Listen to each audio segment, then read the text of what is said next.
perfect balance like a triple beam. When it's time for action, I direct the scene. A lot of practice, we perfect the team. If you attack the squad, they protect the king. Dog black and white like jungle fever. She walked out, I got a walk-in freezer. Time is money, but talk is cheaper. That's the reason you choose to keep her. I'm taking off, my nigga, trust, believe it. Your style got old like Justin Bieber. When I'm off the reefer, I can talk to Jesus. He on the squad, but y'all non-believers. I talk to God, y'all talk to preachers. I know the math, I can call the sequence. I know all the angels and all the demons, all the knowledge and all the secrets. I'm in the Edison bracket. This ain't no regular rapping. I get ahead of the action, demand is supply, but competitors lacking. My niggas dying too soon. That's why I ride with them goons. You can get fly in your room. I'm about to fly to the moon. I transform to a Black Panther like T'Challa, nigga. Yes, I'm the answer. Yo, baby mama says she think I'm handsome. I'm smoking ganja to secure for cancer. Don't trust niggas, don't trust bitches. Still cut your locks like they did to Samson. Cop the drop and cop the mansion. Avoid the cops, then drop an anthem. I'm a godfather, I make mob moves. Impossible missions like Tom Cruise. Spark the mind like a bomb fuse. Y'all cartoons like Cars 2. I don't reach behind, I just redesign. You can't read my mind, so you ain't see the signs. When I reach my prime, I just break through it. Keep going past it, no break fluid. Just see my goals and then race through it. I might go dumb, but I ain't stupid. I'm out of this world, my rocket is smoking. I push it all the way to the max. It's diamonds and pearls. I'm dropping these shoes right inside of your lap. That was a lap. Now tie your shoes and get back on the track. Beat the sound as I speak around. You could lead the clowns, they'll keep you down. Y'all know the set, y'all see the crown. If you pose a threat, I release the hounds. I am the ether, I'm mathematics. I am the dope, big crack addicts. Hood X is back at it. I'm black soap, I'm black magic. I'm gone, nigga, I'm levitating. And astral plane is you meditating. I'm in the ether into other dimensions. I time travel, this activation. I'm out the matrix, but I fight the agents. It's frustrating cause I lack the patience. The flow is gracious, it's back to basics. I'm out the basement, but I'm out for greatness.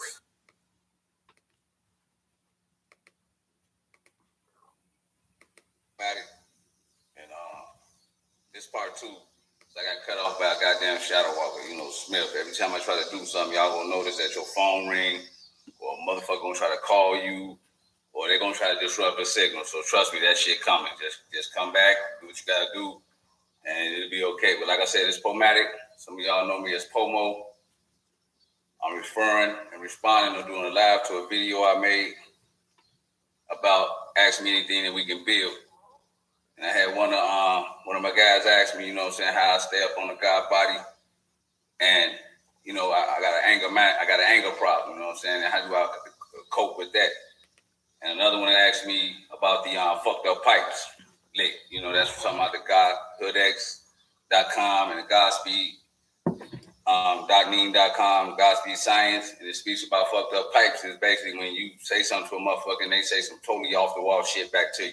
You kind of like briefly how the fuck you come up with that. You know what I'm saying? And to all y'all listening in, this is just a part 2 of what I started before I got interrupted by a phone call, which I call Agent Smith sending this signal like nigga shut the fuck up. But we gotta come right back. And then my cousin had a question for me, you know what I'm saying? Because you said, what about the Hebrew Israelites, and do they even matter? Now, how I feel about the Hebrew Israelites is just another religion. It's just just look at it as a vice lord turning, GD turning vice lord. You know how GD's nature is, this, that, and the third. They're a little wild with it. But imagine him turning vice lord, talking about, I don't want to eat pork, I don't want to barbecue, I don't want to drink 50 blunts, smoke 50, shit like that. Or better yet, it's just, to me, it's like hood niggas who still got warrior in them, but only know the church, only know Christianity, but they don't like the type of Christianity that they're being fed. So they went up, to me, they just came out and said, look, we some ruthless niggas, but we still believe in church, we still believe in God. So what we're going to do is form our own thing, we Hebrew Israelites. And really it's just a word, it's really like a word for us, who we were, or a type of culture or person we were back in the day. So today is just a word, really, the black people from Africa, or what part of Africa, or they was Hebrew Israelite, a religion, they was worshipers or followers of God, but now that's just a word that to me, it really don't mean nothing. They just another group like, Seventh-day Adventist Christianity, Baptist Christianity, Catholic Christianity, Hebrew Israelites Christianity, and that's all because they don't want to look outside of that book to study anything else. Or if anybody say anything outside of the book, they're not going to be trying to hear it. So that's what keeps them locked into what the situation is, basically just a basic religion.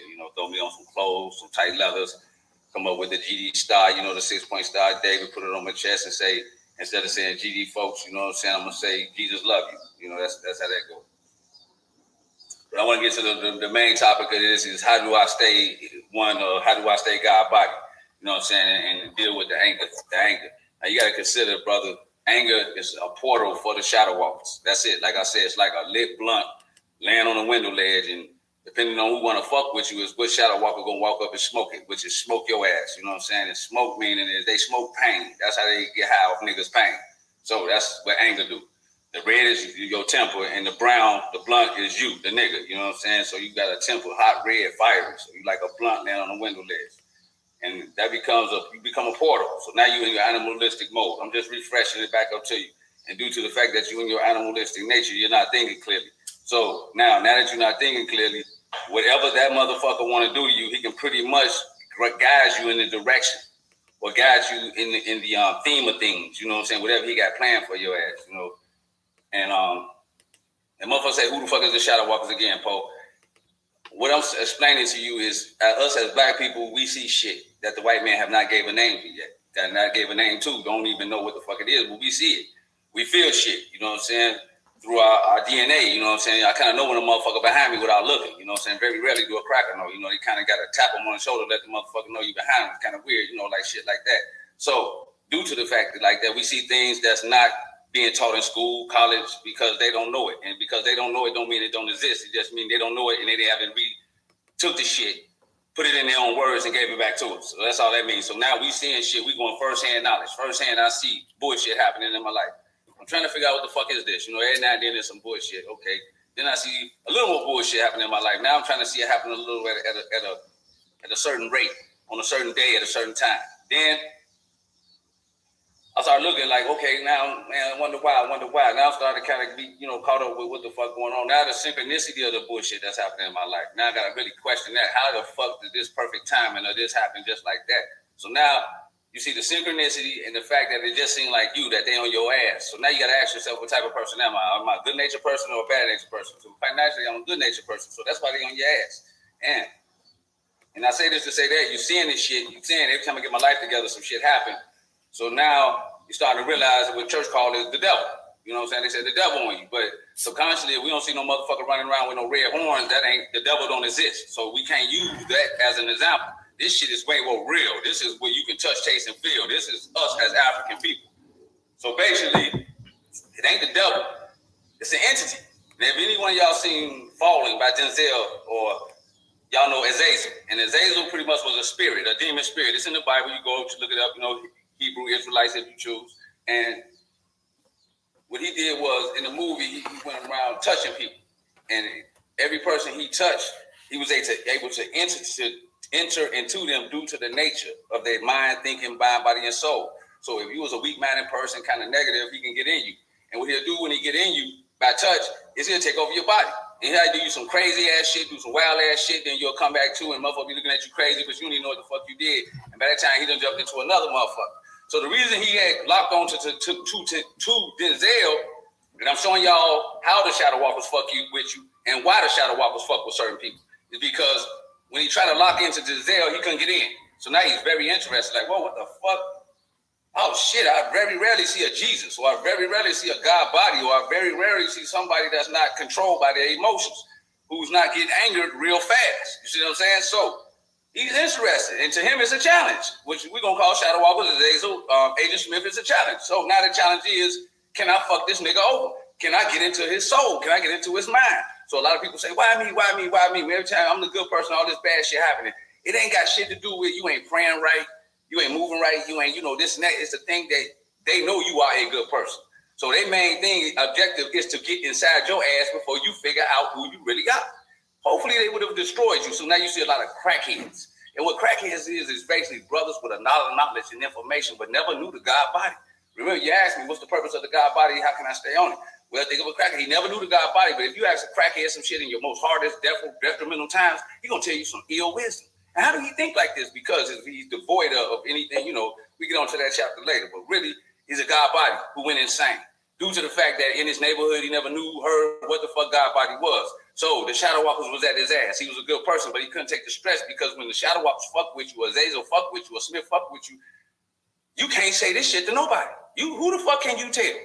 Everybody gonna be like, oh yeah, I hear you, Joe. We all go through our problems. But no, it's a little bit deeper than this because this motherfucking shit is pinpoint timing on your ass. So first thing you should know, and I'm gonna tell you, the brother say, how can I stay on the God body lick? The first thing you should know is that be slow to react.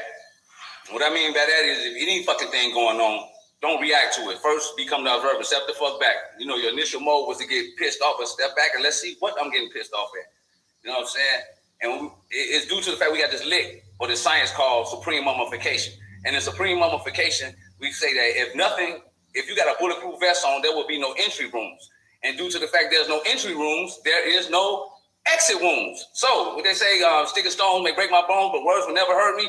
It's kind of like the same shit. So if a motherfucker, I don't let him get in, I don't let him, penetrate my shield, then it won't be no exit wounds, meaning is the results of him penetrating my shield, meaning is we fighting, he fuck me up, I fuck him up, I'm in jail, I'm fucked up, I gotta pay, I gotta get all that shit, is the exit wound. So, due to there's no entry wounds, there will be no exit wounds. Due to the fact that nigga, you can't piss me off, there won't be no problem. You see what I'm talking about? Now, that's what you gotta do, slow to react, put the bulletproof vest on. So now I'm giving you an example. You goddamn it know a motherfucker, he getting ready for work. And here, I just pop out the blue like a little fucking genie and shit, like, being here go a motherfucking magic ball. So I hand you the magic ball, and I said, look at this, on your way to work, look what's going on. And then the other nigga, you look at the magic ball, and the nigga that you hate at work is saying, man, I can't wait to start my day. So I can't wait to, as soon as I get there, I'm gonna drink my coffee and piss this nigga off. Boy, I get a kick out of pissing this nigga off. So you looking at him like, God damn. So when you go to work, and you see this nigga, and he see you, and he's smiling because you know what he on, and now you know what he on, would you let the motherfucker piss you off? How you gonna let a motherfucker piss you off that you know getting a kick out of pissing you off? So think of all this shit like that. Bam. So now you say, what the fuck is you talking about? Well, what I'm talking about is all your enemies is one entity. All your enemies is one entity.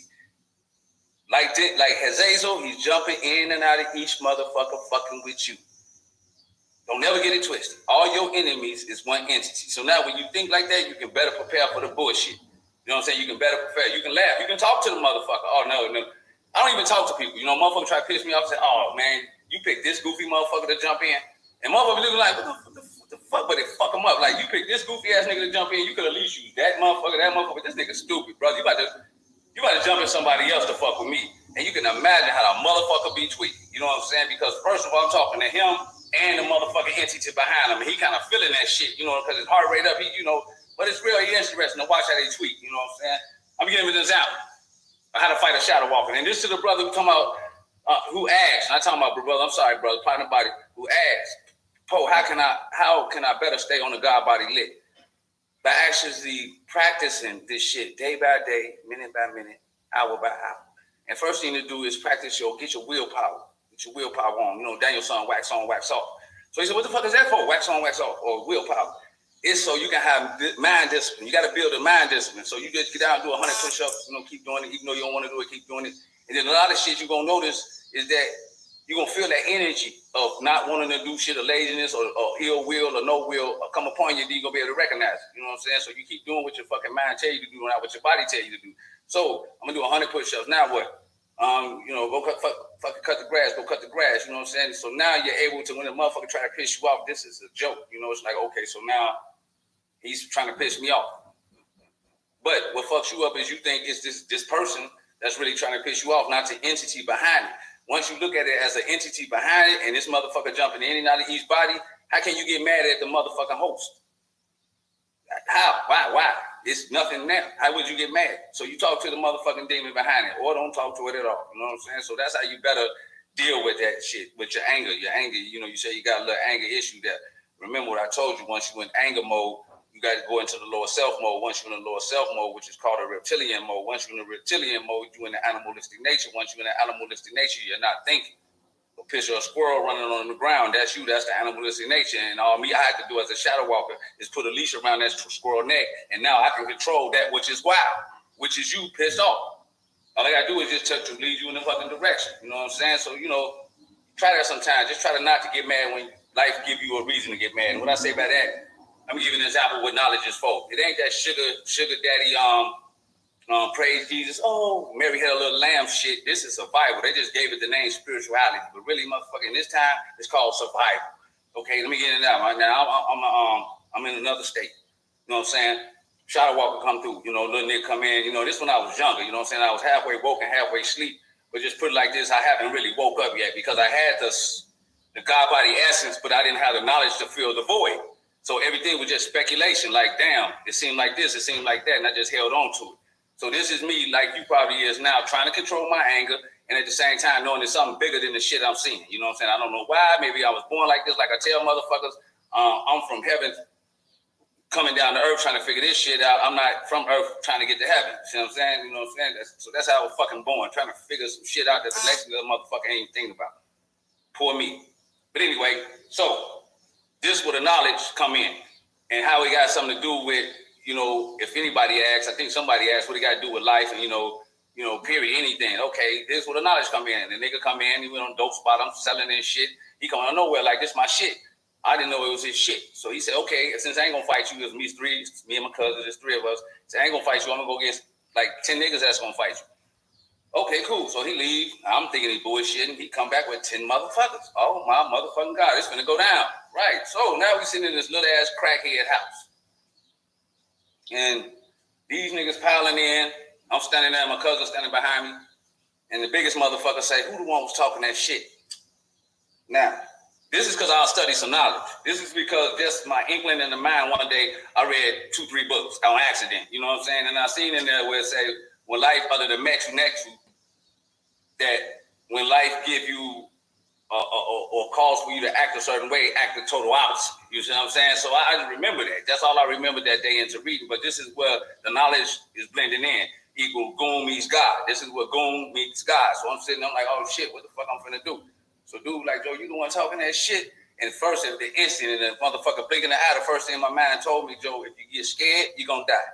Just do the knowledge. If I ain't had no knowledge, I'd have been scared, all that shit screaming and shit, they would have killed me. It's 10 niggas now. We in a crackhead house. It's 3 of us. A little ass circumference of a square room. And so first thing my mind says, act like you ain't scared. So I'm like, fuck it. You know what I'm saying? So as soon as he said that goof ass shit, like, nigga, you the one talking that shit, I said, hell yeah. And I kicked his ass and stole on him and said, I love doing this. This is how I get down. Whoa, come on. I'm man. And I'm swinging and hitting and swinging and all that shit, talking mad shit, talking about I tap dance around niggas. You know, it's 10 niggas in here. Next thing you know, a nigga start screaming. It's my cousin, got another nigga in the headlock on the couch. He couldn't even breathe, so he's screaming like a little bitch. Everybody start fighting, looking around, and I'm trying to figure out. And my other cousin had a nigga in the headlock, and you know, I'm jibbing and jabbing, but I'm trying to figure out why ain't none of us fucked up. Think about that shit now. I ain't got a scratch on me. It's 10 niggas in here. I'm talking shit, and we fight. Why ain't neither one's got a scratch on? Matter of fact, why the fucking fight broke up? Because my cousin choking the nigga. Where's the rest of these 15 niggas? Let me tell you, under the fact, the knowledge that I knew to try to alter reality by life causing me to be fearful, and I showed the total opposite of bravery. Just due to that, it altered the matrix is fucking self. And this is what the white man know about you. This is what everybody know about you. That nigga, you got the power and the ability to alter the matrix itself. But who gonna believe this shit? That nigga with that shit po talking, who gonna believe? Who gonna actually do the shit? Nobody. So nah, you motherfuckers. You sitting around here with like a Ferrari that don't never come out the garage. Ain't that fucked up? You a motherfucking Lamborghini that ain't never been drove. All due to the fact that I studied one little ass sentence in the goddamn book called The Metal Nectar that said, if in the challenge of life is that when it show you some bullshit, act the total opposite. And goddamn it, I got out of there. And my cousin called me one day, he said, Cuzzo, I tell motherfuckers this story, don't nobody believe me. What the fuck, don't nobody believe me? I said, nigga, that's how you know God is real. Because in that case, that the more motherfuckers don't believe you, the more iller that shit was. You see what I'm saying? If that's some shit unbelievable, then you know that's God. So that's how you look at it. The more they say, nigga, get the fuck out of here, the more you know, okay, God was right there with me. That's how I tell them to look at it. So that is some unbelievable shit.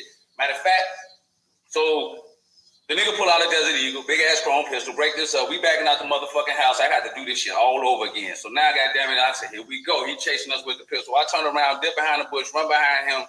Just so happened the nigga started running with the pistol. Then he started shooting there and he kept going. Long story short, I actually studied the knowledge and I practiced it and the shit worked. Now, I always remember about your anger, man.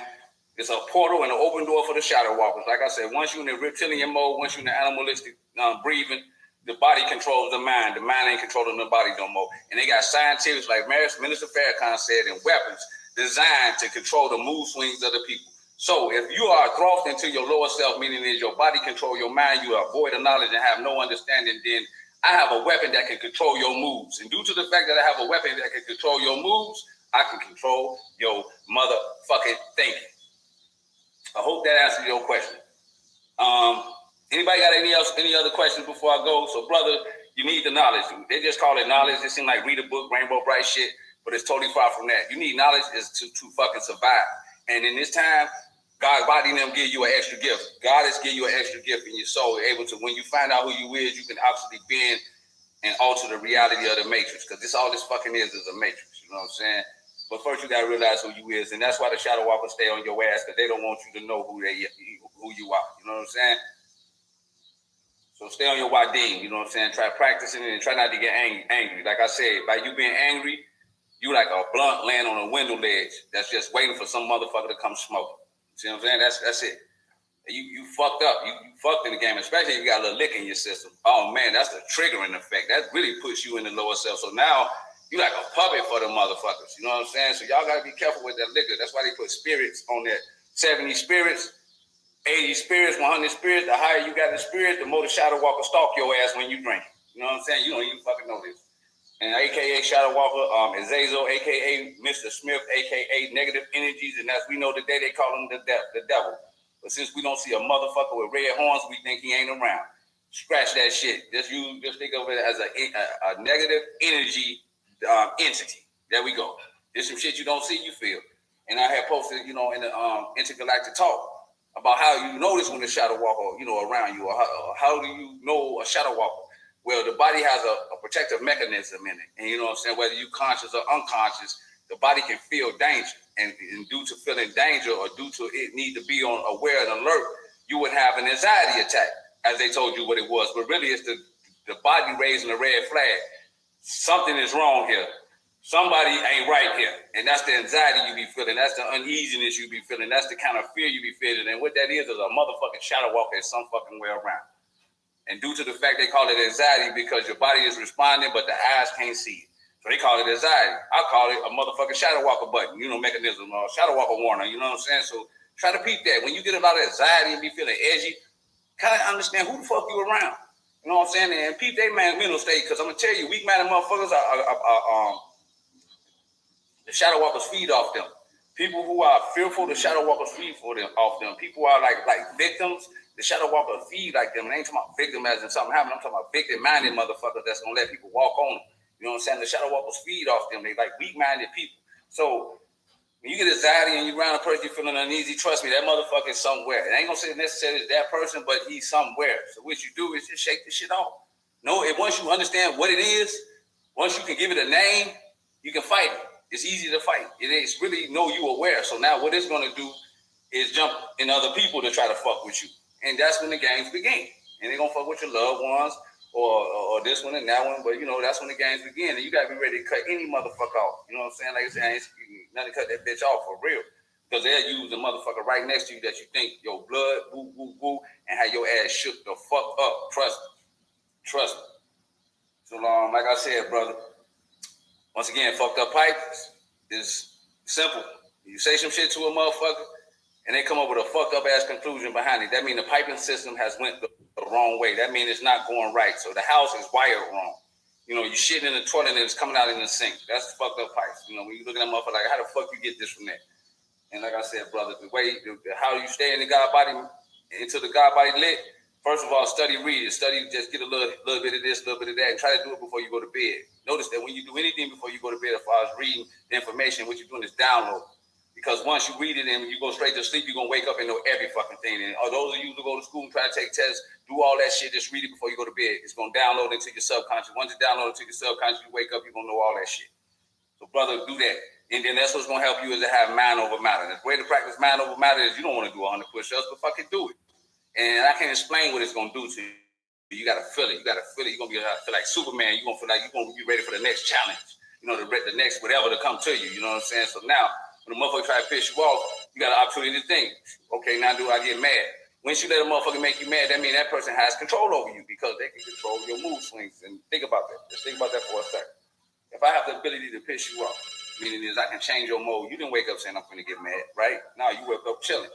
And the motherfucker come along, say something, do something, now you angry. That means that motherfucker control you. So you can never say I'm going to have a beautiful day because you know why? It's too easy for a motherfucker to make you mad. So who's controlling you? You or them? Think about that. You know what I'm talking about? Like I said, mind over matter, brother. You ain't got no choice when it comes to knowledge. If you're going to survive, if you're going to really like this, get by or whatever you plan on doing, you're going to need some type of knowledge. So it's not really like something we should be choosing to do. It's a necessity. And anytime when I say knowledge, I ain't talking about read all the damn books and know all the answers to the questions, but I'm talking about actually getting to know yourself and who you is in this world. You know what I'm saying? Know yourself, know your capabilities, and know that if you can make a door close with your mind, how would you feel the next day? You paying a ComEd bill, would that really fucking matter? If you just made a motherfucking door close with your mind, know yourself. You know what I'm talking about? And once again, stay away from the motherfucking shadow walkers. Pay attention to the nigga next to you, because you never know what that nigga karma got going. So, you know, that means karma ain't looking. Karma don't say I got this nigga in the car with him, so we can't do nothing. Karma see that nigga, they going red dead at that motherfucker throat. If you happen to be there, then boom, you there. You see what I'm saying? So pay attention to the nigga next to you. We got that in the Hood X Lake, Godspeed Science, karma, the nigga next to you. And when we talk about that is that basically you can be hanging with a motherfucker and you don't really know what this nigga just did or what type of energy he bringing with him or how bogus he is, and you don't know when his karma coming back to you, to him, and you just so happen to be there with him. So you gonna catch it too. And like they say, if you hang around 5 broke niggas, trust me, you gonna be the goddamn 6 broke nigga. That's what we meant. Pay attention to the nigga karma next to you. So it was a pleasure talking to y'all. I'm kind of see if I got any more questions. Anybody got anything they want to ask me? I hope I answered some of y'all questions briefly. You know what I'm saying? Because I got a lot of shit I got to do. But cause the Hebrew Israelites today is just a name to me. It's just a word. It's just another religion. You know what I'm saying? But these kind of like niggas, like thugs. You know, they'll whoop your ass. You know what I'm saying? They ain't really on no sheep shit. And brother, I already explained to you, you know, the fucked up pipes. And to my other man, Joe, if you gotta calm down, you gotta relax, because now you just an open portal for bullshit, and you're gonna always find yourself paying. Anger costs money. Trust me, it do. It really do. When you step back and observe, then that's when you're going to see the games that's being played on you. All you got to do is stop getting mad 3 times, then that's when you're going to notice. You're going to say, damn, how is that? Because if I got mad here, then I wouldn't have had this over here. You see what I'm saying? You're going to actually see that. You're going to realize they call it missing out on your blessings. I call it going down the wrong path. You know what I'm saying? So you just breathe. Count to 10, breathe. In, count to 10, out. In, count to 10. That's all you got to do. Slow the heart rate. Once you slow the heart rate, it's hard to get mad. Now your mind is taking over the body again. Just like that. It's simple. You then practice mind over matter. Do 100 push-ups even though you don't want to do the shit. I get up 6 o'clock in the morning and run my motherfucking ass off. Even though I want to do the shit. But what I notice is they go out super fast. You know what I'm saying? Super motherfucking fast. So once you practice mind over matter, you're going to feel good. You're going to feel self-love. You're going to feel like, you know, a nigga wish you would. And in that, you're going to find God. And in finding God, you're going to kind of notice that fear is going to try to creep in. It's like a roller coaster. You know, motherfucker, something going to come in and try to make you fearful. Like, how can this be? You know, how can I not have a problem? How can everything work out for me? What the fuck is going on? You know what I'm saying? But just know if you believe in yourself, that shit leave too. And then now you in the form. Now you won. You won. It's like a roller coaster. You know what I'm saying? Picture yourself in a movie. You got to think, do the actor actually cry for real? You see what I'm saying? And that's you. You know what I'm saying? You're acting in your movie. So when some bullshit happened, dude, Denzel really look like he worried. You know what I'm saying? They be kind of looking like, yeah, you know, this and that. You know what I'm saying? This and that. And it should be cool. You be like, well, you know, Tommy, I'm going to get through it. Nigga, you know, they about to give you 100 years, but you know, I'm going to get through it, though. You know who I am? The reason that motherfucker able to act like that is because he acted. But trust me, if he was in that situation for real, he wouldn't sound like that. So that's what you got to be, though. Be the actor in your own motherfucking movie. Let me see. Pick and choose your moves. Don't let nobody else pick and choose for you. Pick and choose your words. Pick and choose your moves. Pick and choose your attitudes. You know what I'm saying? You get around the white people. Okay, let me see. How can I do this? Let's do the hunky-dory today. No, not the hunky-dory. Let's do the Snoop Dogg, like the cool black nigga.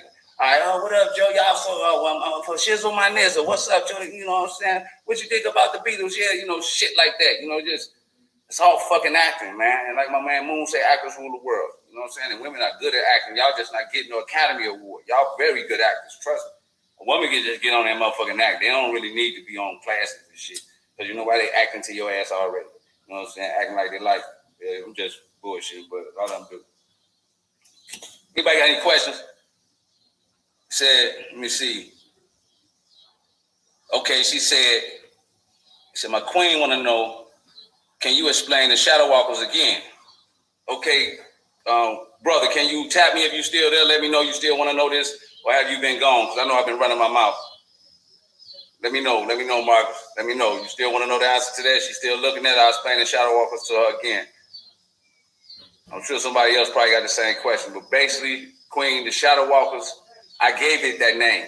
You know what I'm saying? You can call it what you want, but we can all relate to some shadow, something you see on the corner of your eye, or sometimes you see the shit moving and you don't know what the fuck it is. So I call it shadow walker. The reason I gave it that name because it had no name. You know, when you're going through life and you kind of see the synchronicity of bullshit that's happened to you, you know, like when you just do this and you just do that and then this happened and that happened, you can kind of see it. You see something, it ain't just so happen. It seems like something is fucking with you, which it is, but you don't have no name for it. So the reason we call it shadow walkers, it's a name for an entity that exists, but the white men have not gave it a word, a definition. So due to the fact that we haven't gave it a word, a definition, we can't fight it as black people because it's not his enemy. Goddamn it, the white man is his puppet. We are the enemy. You see what I'm saying? So I call it shadow walker. You know what I'm saying? I'm giving it a reference, a point of reference. So when you see some fucked up shit like you finna cash a check, but first, the line long as hell. So now you all day. They're closing in a motherfucking minute. You got somewhere to be in 10 minutes, but the line long as hell. So when you get there, the machine go down. That's when they say, oh, the system's down. You're like, okay, shit, I got to pay this bill before an hour or 30 minutes, and they tell you that system's going to be down for 45 minutes. So now you got to get on the phone and call these people while the system's down. Then when the system come back up, they give you a check, and just so happen they misspell your last number on your name or some shit on there, you can't cash it. And now you got to walk back out that motherfucker, and then you get the bill. They can cut your phone off shit while you trying to take care of all your bills, and now you ain't got your phone on. As soon as you get to the motherfucker, you know, you get in your car and you drive off, somebody hits your shit. But just so happened, the day before, your insurance expired. So you had all her insurance all this time. As soon as your motherfucking expired, which you probably didn't know, somebody hit your shit. Now, when you go home at night, you got to ask yourself, wait a minute, how the fuck, wait a minute. This ain't just so happened. This ain't just, you know, oh shit, oh poor me, bad luck. Hell no, something is fucking with me. But you don't know what that something is. And every time you talk to somebody that sleep about it, they just say, oh, girl, yeah, you know, we go through stuff and life is, you know, you got to pray. You got to really pray to God. No, they don't know what the depths of the shit you seeing on a regular basis. So what you're doing, you witnessing the effects of it, but you have no word for it. And due to you having no word for it, you can't box it. You can't call nobody and say, let's go get down on little, you know, the nigga like, who? You like, who? Ooh, this how it is when you try to describe this shit to people. They're like, who nigga? Who we gonna go ride down on? You can't say shit. So fuck it, give him a name, Shadow Walker. That nigga know. Oh, them niggas. Okay, well now we at them. Now we can proceed forward. That's what a Shadow Walker is. It's a negative entity, a Lord self-entity. It has been around for years. It's a dark entity. It jumps, it uses the physical body of the person. And how it do it is it computes your thinking, your blood type, and really who the fuck you are. And if it know you're a high-headed person or a person that loves to get mad, then it loves you. Because when I was watching and it's seeing how it can do this little thing right here, a tap with that person and make that person do this, and now it's watching your heart rate and your heart rate going out throughout the day. So now it's on you. Now it's walking with you. Like, now I almost got it. Now I almost got you. Now your heart rate go up. And once you in animal mode, once you snapping, once you start motherfucker boom, now he jumps in you. And that's what they call blank out, where you say, man, I blacked out. It ain't that you blacked out like you did it. The motherfucking shadow walker jumped in. And then that's when that motherfucker take full control of your body. Because when you calm the fuck down, you ask yourself, what the fuck was I thinking? And you should never be in a predicament where you ask yourself, what the fuck was I thinking? That means you weren't in control of your mind at that time. If you don't know why you did some shit. So the entity is what they call in the Bible the devil. And that's all they give you, the devil. But subconsciously, we don't see no red motherfucker with horns walking around. We really don't think he don't exist.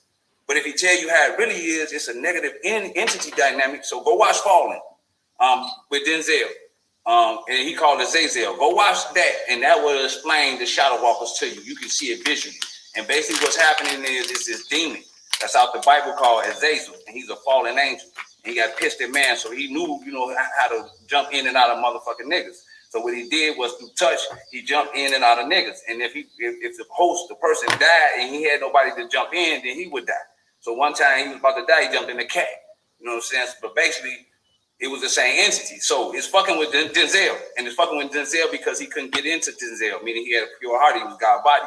But so now he used other people to fuck with Denzel to the point where on the surface, me and you looking at it, Denzel chasing a little white boy down the street. How crazy do that look? On the surface, but little do we know, Denzel just walked in the house and this nigga just shot his son up with some dope. So when you explain this, like, why are you chasing him, Denzel? Because this motherfucker just stole on my son and shot him up with dope. And like, get the fuck out of here. He like, but shit, he did. The little boy crying because he like, I don't know what the fuck going on. Because the spirit jumped out of him. He jumped in the motherfucker actually asking the questions, and Denzel see this shit. Now this is you trying to explain this to a motherfucker. How you gonna explain this shit? You can't. That's what the fuck fucking with black people today. Period. Y'all all know that y'all life seems like it's synchronized, fucked up. Like synchronicity of bullshit. We all know that. Now what the fuck is that? The white man don't really go through that. You know what I'm saying? God damn it, this motherfucker crashed his total his brand new car. Still went out of town and told him while he was out of town, hey man, we got you a new car ready, your insurance, everything is paid, you're gonna pick it up. Matter of fact, we got you a better 2-year model than you had before. Oh, thank you. When I get in, I'll pick it up. Let that been a nigga. First of all, your car total, it don't worth shit. We ain't paying for shit. You fucked up, you gotta pay this car note, even though you don't got the motherfucking car and you got insurance. Now how the fuck, matter of fact, you gotta be here too in person. See what I'm saying? That's how you gonna tell you. So you gotta come off your trip and go come in person and get this deal when this nigga just did this on the phone. If you notice, the white man ain't breathing as hard as the nigga. The white man got the dope boy breath breathing. He got the pack, he got the bricks. He ain't breathing as hard because he just sitting up eating his shit and he got money. So he like, but the pack worker, that nigga, that's us. He breathing. He on the corner looking around and shit. That's how they got niggas living the day-to-day life. You know what I'm saying? Animal mode, survival, looking out for the stick-up man, the police, and niggas he into it with. Shit like that. So the shadow walkers are really a negative entity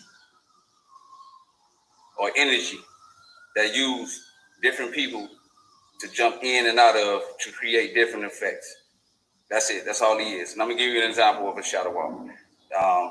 It was this guy. I always use this because this is the most beautiful one. This is just so funny to me. But this is a little African guy.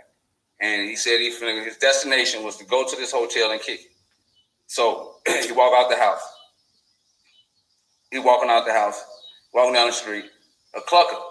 When I tell you about shadow walkers, clucker, they easy. When you see a clucker, that's a shadow walker that done took over a motherfucker body. That's what a fucking clucker is. So the clucker come out of nowhere. Hey man, I got 2 brand new nights. You want to buy them? Foolie's like, no, I'm cool. So he walk off, the hype run behind him. Hey man, Joe, man, you ain't gonna buy the knife, Joe? I give it to you for a little nothing. Like a couple of dollars. He's like, no, I don't need no knife right now. I'm cool. He's like, fuck it, you can have it for free. And gave the motherfucker the knife. Red flag, anxiety attack, something's going on. First of all, how you gonna try to sell me some shit? And then when I say I don't want this shit, why would you just give me this shit? Think about it. That's the shadow walker. And in the hood, and in the places where people are asleep, man, from the stories I hear, I can hear that the shadow walkers show their face. They don't even give a fuck because they know y'all asleep. They obvious as hell to a guy body. I mean, that shit be crazy. Like, man. So let me finish the story. So now the nigga got the knife in his pocket. He almost at his destination. He get up into the hotel. He go in the hotel. It's a nigga sitting on the bed. Somebody in the bathroom. The nigga throw him an iPhone. He grabbed the iPhone. Oh shit. He's like, what the fuck? He's like, oh nigga, go ahead, it's yours, but it's cracked. He's like, man, I don't want this. He's like, no, keep the phone, Joe. I'm got me another. So the nigga like, all right, he holding the phone like, but the girl come out the bathroom. She's like, Joe, what you doing on the phone? He's like, huh? Like, what you doing on the phone? She's like, he gave me this phone. He gave it to her. She goes, oh nigga, you cracked my phone. So now they going at it. Think about that shit. Now remember the fact that I talked about the shadow walkers because he put the motherfucking knife in the nigga back pocket because he already knew he had the other nigga at the hotel, the little bogus ass nigga that broke the girl phone. So now that he did that, he know this nigga on this way with the knife in his back pocket. He said, I guarantee you, he talking to the other shadow walker that before the end of the night, this nigga gonna be locked up for a murder charge. What he gonna do? Stab a nigga in his motherfucking neck. How you get the knife? I gave it to him down the street before he walked out the house. Who body you use? Pee-wees. There you go. So now this is a true story though. I'm giving it to you how we supposed to be thinking as Africans, how we supposed to visualize with the supreme imagination. That which we think is of imaginative is actually the real motherfucking world. And this bland ass world we looking at is actually the fucking illusion. Trust me. So he tussling with dude. Dude grab him. Dude swing around. He grab his back pocket. Dude, goddamn it, remember he got the knife, so he tried to grab the knife thinking the nigga grabbed his back pocket, but the nigga was just trying to slam him. So he grabbed the motherfucking knife. Joe grabbed it out of his pocket. Dude smacked his motherfucking hand. He's trying to swing on him and stuck the nigga in his side. Nigga leaking. All over the hotel floor, the girl screaming over the phone. Shadow Walker sitting there smoking weed like this, smoking pain, clapping. Good one, nigga. I like that. I like that. You know, I got one better for you tomorrow. I got this bitch called Tatiana I'm finna work on. Oh, yeah. And that's how they do. That's what happened. So now you look on the outside looking in like, what the fuck? How that happen? How that happen? What happened? You know, he was at the hotel and the dude got into it with him about an iPhone and they stabbed him over iPhone. And that's how simple it looked to the public. That's how simple. You don't know what the fuck the mechanics and makes of it. Oh, yeah, so a nigga stabbed, a little young boy stabbed another motherfucker over an iPhone in a hotel. That's how it look, and then the fuck ain't nobody know what the fuck going on. But in reality, the nigga sitting there, only the nigga know, like, damn. Only a glimpse in his mind gonna tell him, how the fuck did I get that knife? Oh, that nigga sold it to me. But he never gonna think about the fucking simple fact that I told him, man, I ain't want the knife, and he gonna give it to me anyway. So that's what I call, now I just gave an example of a shadow walker. So you gotta be really careful who you hang with and what you hang with. You know what I'm saying? You gotta be really careful. If you know a weak-minded motherfucker, kind of stay away from them because they gonna rope through them to fuck you up. And never let a weak-minded motherfucker drive your car. Or that's what they call drinking and driving. You know what I'm saying? Same type of shit. This motherfucker like this, shadow walkers all in their ass. But you gotta watch who you hang with and pay attention to the shit that's happening around you. Don't just assume everything is just so happy.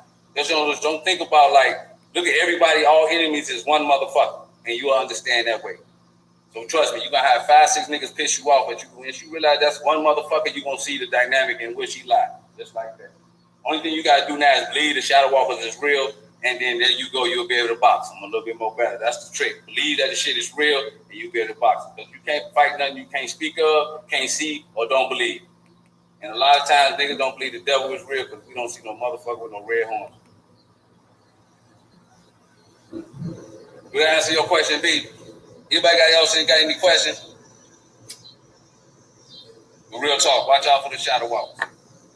I got a video on that I'll let y'all hear, but you know, they got a world they in and their world is blending in. You know what I'm saying? Their world is like a fucked up place, you know what I'm saying? And these are goons, you know, straight goblins and shit. And they're blending in with our world, which is the west side. You can kind of see the fog in the air. If you ever come from out of town and you come to Chicago, you're going to see a black ass fog in the air. And you're going to be like, damn, but then it's going to fade in like 10 minutes. That's when you get to see what the fuck going on, Joe. Our world is blending in with their world. Shit is all fucked up. Shit is all mismatched. Shit is all wrong. Shit is all bogus. Shit is all different. And what they do is they get trophies. That's why they fight to fuck the God bodies up. Because when they fuck up a spiritual or supreme-minded motherfucker, if they can, they get a trophy for that shit. They got a thriving economy off fucking God bodies up. So that's why you so valuable. But the problem is it take a lot of energy to fuck with you. So they got it's like a gamble. If I'm going to put this energy into this, I got to hit. You know what I'm saying? They can die from shit like that, fucking with a God body. They spending too much energy but not getting no results. That's why they gotta be very careful with how they fuck with you. And trust me, once they own you, they own you. You know what I'm saying? You slide them up off you, goddamn it, they run out of energy, they die. And that's the price they pay for fucking with God's people. You know what I'm saying? So you gotta know. You know, you gotta know when you're being set up. They can set your ass up for Monday. They can set you up on Monday for Friday. Think about it. You don't even know this shit happening, but that's how they do motherfuckers. They started off Monday, he don't even know where he being leaded to. And then Friday, he see the end result. And you say, why us? Because I told you we got the power. We the real motherfuckers around here. We can get it done. It's like I said, it's like, look, watching a Ferrari sitting in your motherfucking garage. And I ain't tripping on whatever religion you read to get to it, but you got to keep it motherfucking 100. You got to ask yourself, so we talk about Jesus. Is Jesus black or white? See, you don't fuck around with him. You won't say shit. You won't say, what the fuck? Okay, was he black or white? Did he have a flat screen TV? There's all type of shit coming through the TV. You know what I'm saying? Did he have pistols back then? Did he have crack cocaine? So that happened how many, 8,000 years, maybe 80,000 years ago, 8,000 years ago? Okay, so we're supposed to be like Jesus. How the fuck am I going to do that? Tell me how I'm going to do that. I got a motherfucking BET on my motherfucker, you know what I'm saying? Ass, titties shaking, everything, motherfuckers flashing, money everywhere, and I'm hungry. Did he have these problems? Is all I'm asking. So we got to keep it real. It's time to recreate, rethink, recreate your own mind, body, and soul. Did you know you can die and come back in the same body? All you are is a memory. You know, you got to do is delete that shit, delete most of your bullshit ass memories and recreate and come back in a new body. So when you see the motherfucker that don't like you, it look crazy because you don't even know this motherfucker. You don't even feel that same shit. So now they looking at you crazy, talking shit, and you smiling. That really fucks people up. You see what I'm saying? But in order you have to do shit like that if you want to die, or you can wait for the death of the body and then come back and then try to do this shit all over. I choose to die and come back in the same body. So my enemies ain't even my enemies no more that was yesterday. You know what I'm saying? Because that nigga's gone. And all it is a memory. Because the only thing a memory is, an enemy is a fucked up memory. You know what I'm saying? So when you lose a fucked up memory, you lose the enemy. You know what I'm saying? Unless you in self-defense mode. But that's the power it takes to do. You know what I'm saying? Die and come back in the same body. You know what I'm saying? You arguing and fighting and fussing and shit. You know, all that. You know that don't sound right. You know that ain't you. Kill that motherfucker and come back as a peaceful brother. You know what I'm saying? Your natural reactions are all based off your memories. So if I can make all your memories fucked up, who you think you're going to be in the present time? A fucked up motherfucker. Because you're basing yourself off of your present actions off all your past memories. That's why I say fucking create your own motherfucking memories. Erase some motherfuckers and create your own memories and watch how your autodynamic change. It'll change like a chameleon. Your face will glow, your skin will get clear, your whole body. And man, come on, my daughter, she used to be around her mom, right? She used to be around her mom. And she was catching anxiety attacks. So that let me know the shadow walker was somewhere. You know, I ain't gonna say no fucking names, but she was eating. She was eating because she wanted to be comforted. You know, the anxiety attacks caused her to eat, meaning her body was alerting her a danger. And, you know, her mama was giving her the motherfucking flux. We're going to put it like that. So she'll eat for comfort. And she kind of got, you know, a little heavy. And then, so I brought her with me. You know, she got into it with her mom. You know, that chapter. You know, when the daughter said, I ain't going no more, mama. You on bullshit. You know, they got into it. Showed her mama her strength. Her mama like, whoa, get your ass out. You know, and she like 13. So she come with me. Finally, I get what I want. And she's chilling. And I knew my energy. I said, I got to heal her. I'm going to heal her. I knew my energy. I knew I had to put her on the wall. I didn't put her one. But I didn't just get it. You know, when she came, I didn't just bash it on her. It was a process. It was a day-to-day thing. It was a study watching her moves and her habits. And just knowing by her being around me, she's going to pick up on my habits and my moves. So I didn't have no mood swings. I wasn't moody. You know what I'm saying? I was always happy. Because I don't know that'll balance her back out. If I'm starting nervous and fluctuating, drinking, and pissed off and shit, it makes the anxiety come back. So now I'm always peaceful though. So she's balanced out. Now she's peaceful. She get her peace back. She slow down on the snacks. You know what I'm saying? I tell her, how about try to do a little diet? You know what I'm saying? And she said, okay. She thought about it. But then I noticed about how my eating habits is I eat one time a day. So by me eating one time a day, everybody around me gonna come accustomed to that thing. So basically that's seeped into her. She started eating one time a day. I didn't even notice that she was eating one time a day, but I said that the schedule was we eat in the middle of the day, like 9 o'clock, and then by that time you got itis and it's time to go to sleep, so you ain't got time to keep eating. And once you're gonna notice in that fasting power, or in that power to fast, because that's what you're doing, fasting when you don't eat like that, the food is good as hell when you eat it, and you're gonna get full quick as hell. Now, in that ability to fast, you're gonna feel the body is light. So wherever you at, like say you at work and you working, when you eat, you put yourself in that place. So now time slows down because you become a part of that brick. You know what I'm saying? But when you're not eating, when you're not taking in nothing from that place, no emotions, no nothing, you're just doing your thing, you're not there. So the body is light as a feather and you never get tired. When you eat somewhere, you actually put yourself into that place. You see what I'm saying? So by eating one time a day, the body spends 75% of its energy digesting food. So if you're eating 4 times a day, do the fucking math. 75% of this energy digesting food and you're eating 4 times a day and how long it takes to actually process the shit. You ain't even fucking woke. You walking around sleep. Now, by eating 1 time a day, the body got that 75% of its energy to process that information to your brain and all throughout your body. So the first thing to do is work on the immediate problems.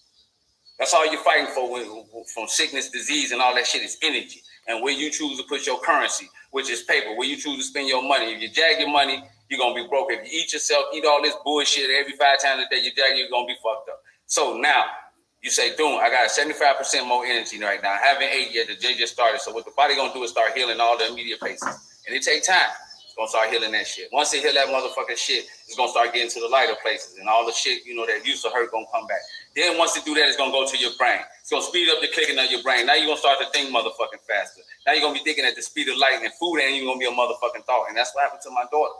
Food had become an afterthought, and she is slim as I don't know. I mean, and people like, how did you do that? How did you do that? I think she lost 100, almost 80, 90 pounds. You know what I'm saying? And now she don't even think about food. I can't even give her a snack because she said, Daddy, I'm too busy thinking. I don't even think about food no more. That's just to get the nick off. And see how we eat to live, not live to eat, like Elijah say. That's just to get the motherfucking nick off. Once you do that, you're going to see things, everything. You ain't going to feel that bullshit. You know what I'm saying? You ain't going to drag throughout the day. Like I said, for all y'all that work, before lunch you cool, eat a big-ass lunch and go back to work and watch that slow time go back.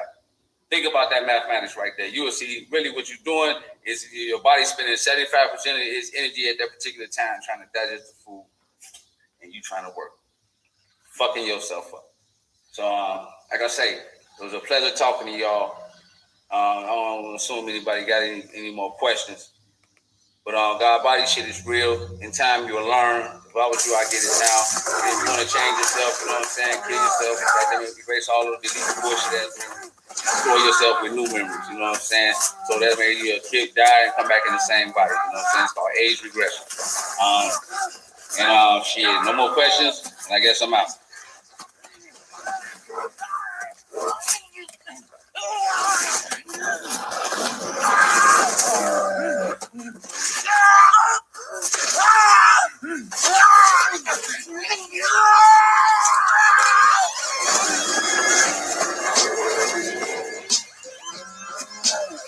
It's coming.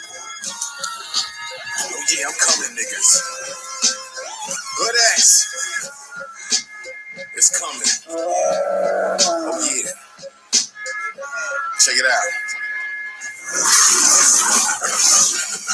Look, I was slacking on my bars, I ain't gonna even lie. Malik had me thinking, nigga, it's time to die. I looked at that nigga like that wasn't wise, because the type of bars I'm spitting don't get televised. They used to tell me I was reckless, rapping over beats. They wish I died when I was trapping in the streets, but hell no, I'm clapping, bringing all the heat. I send your body to the grave still incomplete, and now they tell me I should punch a clock. I can make that check in 1 hour standing on the block. I met Biggie Smalls at the Rico. Now I pull up in the all-black limo smoking sour diesel. From Chirac to Chinatown, I be getting down. I'm the one that rock the crown in the final round. Goofy clowns come around, we don't make a sound. We just toss them to the sharks, watch a nigga drown. You can't cheat Malik, how you gon' fuck with Blau? My chambers have your ass grinning like you glad you found. I can smell bullshit better than bloodhounds. You hoes ain't loyal, you nigga, you Chris Brown. I spit 100 bars for the fuck of it until you get enough of it. You critics, you can suck a dick before Snoop signed a Master P. Any nigga ever battle me wasn't even seeing half of me. And I was back to the all grind mode. What time to go? This is elevated mind control. And at the same time, captivate the soul, mesmerized off my glow. Decapitate the throat, let me slow it down. The stupid niggas might get lost, so I'm rapping like a boss. I'm rapping like a boss, let me slow it down. The goofy niggas might get lost, so I'm rapping like a boss. I'm rapping like a boss. Got your bitch walking around thinking about my dick. I got your little brother on the street selling my bricks. This is the type of shit I love to see a nigga get rich. I hate when broke niggas stand around and talk like a bitch. That's the type of shit that make a nigga ball up his fist and start banging off the stomach like you son of a bitch. White girls say they love me cause I talk like a pimp. The gangbangers say they love me cause I walk like a crip. Now you ain't never in your life seen me talk to a snitch. I disappear like magicians, I'm fucking with tricks. This is Chirac, Townhood, X-Crown, G shit, and there's a lot of game around, but you gon' need this. I'm taking all the cheddar like cheese dip. I walk on water, niggas get seasick. Shout out to Bishop, you know that scene, bitch. I tell your mama you ain't gon' be shit. I get all up in your face like a deep zit. This ain't a bootleg, you ain't never seen this. Captain Kirk status, I can fuck a green bitch. She had a twin sister, they was on some tag team shit. I gave you the house, gave you the blueprint. I gave you the gun, you didn't do shit. They drop Pac off a building, now he useless. I'm in too deep, I'm God with a pool stick. I'm so ruthless, you niggas useless. That's why I'm spitting at you like I'm toothless. I am not a musician, it's not acoustics. This is torture, acupuncture with toothpicks. This a old ass beat, but this some new shit. I got a brand new car with a new bitch. I had to slow it down, niggas getting lost. So I'm rapping like a boss. I'm rapping like a boss. Had to slow it down. The goofy niggas getting lost. So I'm rapping like a boss. I'm rapping like a boss. Relax, nigga. Oh yeah, it's coming, nigga. Follow my footsteps. Watch it.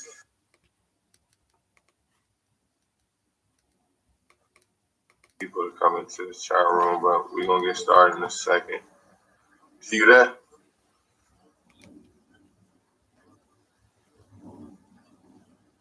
On the what? No, it's on the Godspeed page right now.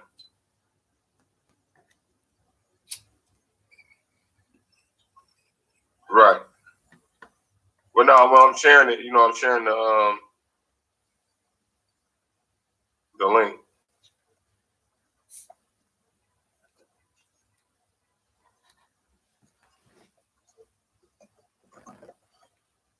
Did you see the link?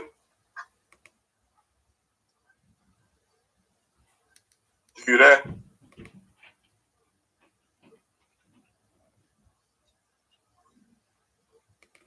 Let me see. Ring on you, nigga. And you gonna get, no, you ain't got to get this nigga. What the fuck happened right there, nigga? You was just talking to somebody, nigga. The phone ring. What the fuck is going on here, nigga? Y'all niggas fake, man. Y'all fake and fraudulent, man. Get a life. All right. So what we just played was the clip of Seti responding to Umar Johnson, pretending like he was picking up a phone call.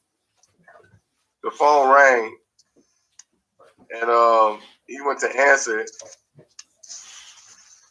And what ended up happening was it rang again while it was in his hand, and he pretended to answer it, but it rang, it rang while it was in his hand. So it obviously showed that he had messed up. So we're talking about this is a Leo born on August 21st, 1971. Right. Right. I'm bringing this chart up right now so people can see. Okay, here we go. August 21st, 1971. It's called the Day of the Standout. Right? So right here we see the personality traits. The left side is the good side. The right side is the bad traits. So we see on the left side, we got composed, supportive, protective, self-contained, observant, flamboyant, courageous, hardy, and realistic. But then on the right-hand side, on the cons, we got overprotective, withdrawn, elusive, narcissistic, secretive, non-sharing, bless you, long-suffering, and fixed. So, man, so we got the Day of the Standout. I'm going to read just the beginning of this. It say, those born on August 21st fight a losing battle to protect themselves from the world's scrutiny. So off rip is telling you he's fighting a losing battle with this scrutiny he's going through. Very private individuals, they want to be left alone, but are rarely allowed that luxury. Many born on this day find it natural to conceal their deeper feelings, though thoughts and ideas from any except those they absolutely trust. For those who are not professional performers, on display may be terribly uncomfortable, and yet the more they try to hide, the more they seem to come under attention. Thus, two opposing forces are at war in their lives. The urge to hide and the pressing demands of the world for them to show themselves. Sometimes, very physical makeup and character of August 21st people make it impossible for them to avoid attracting interest. But if they can't accept their destiny and take their rightful place in society in which they live, they will eventually learn to share only as much of their private life as is necessary without undue pain or embarrassment. They will also feel less of a need to develop an unnaturally extroverted persona when, on the other hand, those born on this day run from the world's demands. The solace they seek may be in all manner of excessive, even bizarre relationships, perhaps to the detriment of that of their families as well. If they were only less unusual people themselves or involved in less controversial issues and careers, August 21st people might feel less of a conflict between public and private aspects of their lives. Often people born on this day impress one as somewhat withdrawn and indeed are not easy to relate to, since they rarely take the first step to speak first word. Furthermore, they do not bend over backwards to please and therefore can give an often impression of being standoffish. Often the reason for this behavior is that they would prefer to remain unattached, perhaps even uninvolved. Yet the elusive demeanor many August 21st people present to the world usually hides a quite unusual person whose ideas and real personality, if known, might arouse admiration of more extroverted souls. It says they can be a rock of stability, yet they will not hesitate to make their presence felt, their views known, or assert their independence, even when this later action causes turmoil. They suppress their own needs for the sake of others, but they will never tolerate anyone else forcing them to do so. They despise tyranny, pseudo-sophistication, or social flattery. Hardly gullible or easily touched for money, they are nevertheless extremely giving, if not pushed too hard too fast. Sexual expression are important to August 21st people, but they must be aware of excess behavior since they themselves are powerfully attractive and seductive. As for their emotional, spiritual needs, family and social work help them find fulfillment. And it talks about their health. But we read a lot of that because it's tearing into a lot of what he's going through in regards to his private life and his social life. Right. And, you know, he being attacked, you know what I'm saying, even before when he was caught with the prostitute, but they call it the stripper chick. The conscious stripper, right. Yeah, the conscious stripper. Right, that shit spilling over into the public. You know what I'm saying? Well, that's when it started. Right. Right, but see, his chamber, from what you're reading, his chamber is like you say, the fire of his ego is shot. You know, first, you know, the conscious stripper kind of shot it, but this whole scenario with this SETI, you know, it really shot his ego. But he didn't know it was shot till after he made the video. He didn't know it was a war against him. But this is an internal war. This ain't got shit to do with, you know what I'm saying, niggas on the outside. It's his time, like we were speaking about earlier, that he got to pass this test in life. Now, can you fix your ego? Can you know how to subdue the ego at a timely manner to where it's not necessary? So his best response should have been no response. And then everything would have blew over and he would have came out champion. But now he losing because he's driving off the ego-based bullshit that he's kicking. So either way it go, no matter what he say or how he put it out there, if it's ego-based, which is his chamber, which is his life lesson, he finna lose. That's basically what you're saying, and it's basically what it looked like. I mean, you got to remember, he had the thought right before he put the Scully cap on with the ball and say, no, I don't even need to respond to this. But that ego kicked in, and you owe my job. So black power movement of the land. You know what I'm saying? You got a degree, you this and that. So that kind of took over, like, you know, and started talking to him. So he sat down and he did it. But the problem is he's not aware of this, so he's going to constantly travel down the same downward spiral. So the rebuttal to fix the first video he made about the Scully cap, which he didn't say too much about because he knew, you know, wasn't nothing about that. But he did talk about the phone call. So he made another video to fix the first video about the phone call. And in that second video, he made himself look even worse. Oh, so, right. So he made another video trying to explain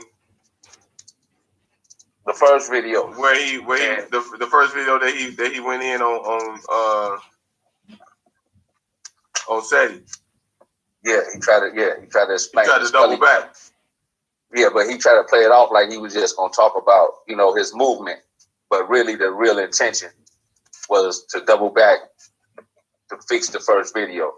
And you can see that because he started off trying to talk normal, but the ego kicked in. Then he started going into the comments. Then he started talking about explaining the Scully hack. Then he started talking about the phone call. And his rebuttal to the phone call was so stupid. He said he get 1,000 calls. And right as he was talking and he hung up, another call came in. Just off you responding to that lets us know, the people know that you're a damn lie. You know what I'm saying? Damn. But it's chamber. But it's his chamber though. He can't get out of that. He can't. The ego is kicking his ass right now. Really, the battle ain't the conscious community, ain't his supporters, ain't even Sarah Setti. It's him. Like Revolver. Have you ever seen the movie Revolver? The brother had to battle his ego. It wouldn't have nothing to do with nobody outside of him. And right now, he's losing his own battle. Damn. Imagine fighting against yourself and you lose. How the fuck do you do that? But that's the fire chamber. When you say the fire chamber, you talking about like, okay, we got a concept called the. Hold on, I'm gonna put this in here real quick. But it's the zodiac. Like the fire, they need attention. They need to be the center of attention. It's like the Wizard of Oz. You know, I'm gonna break that down, but he needs to be attention. And they all right. Let me play the clip. Let me play the clip from the Wizard of Oz real quick of what we talking about. And we're gonna come right back. Why have you come back? Please, sir, we've done what you told us. We brought you the broomstick of the Wicked Witch of the West. We melted her. Oh, you liquidated her, eh? Why you getting that clip ready? It's playing now. So You we just can't hear want it. you to keep your promise. Okay, cool. They can hear. Yeah. Not so fast. Oh, okay. Not so fast. Mama just I'll have to give the matter a little thought. Go away and come back tomorrow. Tomorrow? Oh, but I want to go home now. You've had plenty of time already. Yeah. Do not arouse the wrath of the great and powerful Oz. I said come back tomorrow. If you are really great and powerful, you'll keep your promises. Do you presume to criticize the great Oz? You ungrateful creatures think yourselves lucky that I'm giving you audience tomorrow instead of 20 years from now. Oh, the great Oz has spoken. Oh, pay no attention to that man behind the curtain. The great Oz has spoken. Who are you? Oh, I am the great and powerful Wizard of Oz. Can they hear me, though, G? You are? Yeah. Hold on. 1 second. I don't believe you. No, I'm afraid it's true. There's no other wizard except me. You humbug! Yes, it's exactly so. I'm a humbug. Oh, you're a very bad man. Oh, no, my dear. I'm a very good man. I'm just a very bad wizard. Okay. Now, what you see there is the dog run back and pull the curtain back on the wizard. You know, while he in the middle of doing his, Wizard of Oz routine. Which is God. Dog is God backwards. So what basically is telling you that's God exposed this nigga. That's what they do to these movies. So when they pull the curtain back on Umar Johnson, first they do it with the conscious stripper. Right. They was gonna hit him with the bread, but the man thought he was big and mighty, like dude. Before they pull the curtain back, they're like, "Oh, you got power." So then they're like, "Okay, you got power. All right, well, let me hit you with this endorsement, this $1 million." And then when he found out about the conscious stripper shit, he realized, "Oh, you ain't got no power. You're just a mere man." But see, that's the laws in the metal next. When initiation comes and you go through the pyramid, you're going through all these traps, like Indiana Jones, all these traps. Make it out of there. It's a female gonna come at you with a big boot. If you touch it, they're gonna kill your ass. The reason. Hold on. Bacteria. Hold on. I'm trying to play this clip and it's playing this stupid shit. Hold on. Give me a second. What you were saying? What they was telling you is the reason they cut your head off, even though you made it through all those tests in life, aka tests in life, but the initiation traps in the pyramid is because they feel like no matter all that you've been through, if you fall to your sensuality, you're going to fall for your lower self, which meaning is think with his dick is going to scramble his mind. And this is just a version of that. the real life thing. Like, he was going to get $1 million endorsement, but he got caught playing around with this chick. He knew he's, stripping and all that, but it fucked his endorsement up. I mean, he got out the pyramid and he touched the big booty bra. That's how it starts. So that's how they play on your ego. That's when it starts. Okay, hold on. I want to play this clip of him apologizing. I'm just going to play a little part of it, and we're going to come right back. I just want to play this clip of him apologizing. Okay. Hello, guys. It's Yolanda Renee. I am the everyday one. But this is why, the Zodiac, why he's getting that ready. It's because of shit like this. Hold on, we live. Hold on, it's going. Good morning to everybody. New Year's Eve, it's the Prince of Pan-Africanism coming to you live and direct from Detroit, Michigan, Motown, Motor City, USA. Many of you probably are still sleeping, the dead chilling. Just wanted to have a brief conversation with you all. First, let me say sincere thank you and gratitude to all the brothers and sisters from Detroit who came out last night to support Dr. Umar Johnson. It was lovely. Shout out to the Detroit Shrine of the Black Madonna. We didn't use the Detroit Shrine this year. Hold on, man. Because we knew we were going to need more space. Association President, Sister Julie, who did an excellent job hosting yesterday's event. Doing all the shout out. I will be back on Doc. So I want to apologize to three groups of people. Here we go. For the way in which I conducted myself. Now, what's going on with this clip? I want to apologize to the elders in our community. We live. Hold on. Not just the conscious community, but the whole Black community. Do you understand me? Because Dr. Umar's work is above and beyond Black consciousness. It is about Black elevation universally. I want to especially apologize to our young people, our children, and our young adults. In fact, this video is largely about them. Because although I got thousands of texts and emails over the past I'm just explaining. 72 hours, it's playing. None touched I gotta stop the video now. Oh. Hold on, I'm trying to play the clip. Hold on. Than those that came from the children. I have 14-year-olds and 16-year-olds and 18-year-olds and 21-year-olds and 24-year-olds who had reached out and said, Doc, we love you, man. You can't do that no more. That's not a good example for us. That's what touched me. When that 14-year-old texted me, that's what touched me. When that 21-year-old sent me that email, that's what touched me. So I'm largely doing this for the children. And so I want to apologize to all the African children, not just in the United States, but around the world, who love, respect, and adore Dr. Umar Johnson. I apologize. All right, so let me ask you, do you think he should have apologized? No, he shouldn't have responded to none of that shit. Apologizing is only saying, you fucked up. But nah. In his situation, he shouldn't even apologize? Well, you got to consider the situation. He shouldn't even did the other shit first, basically. He shouldn't have did the shit to begin with, basically. That too, but he shouldn't apologize to Rio because it just verified that everything people were saying was true. If you feel like you ain't got nothing to explain, why explain?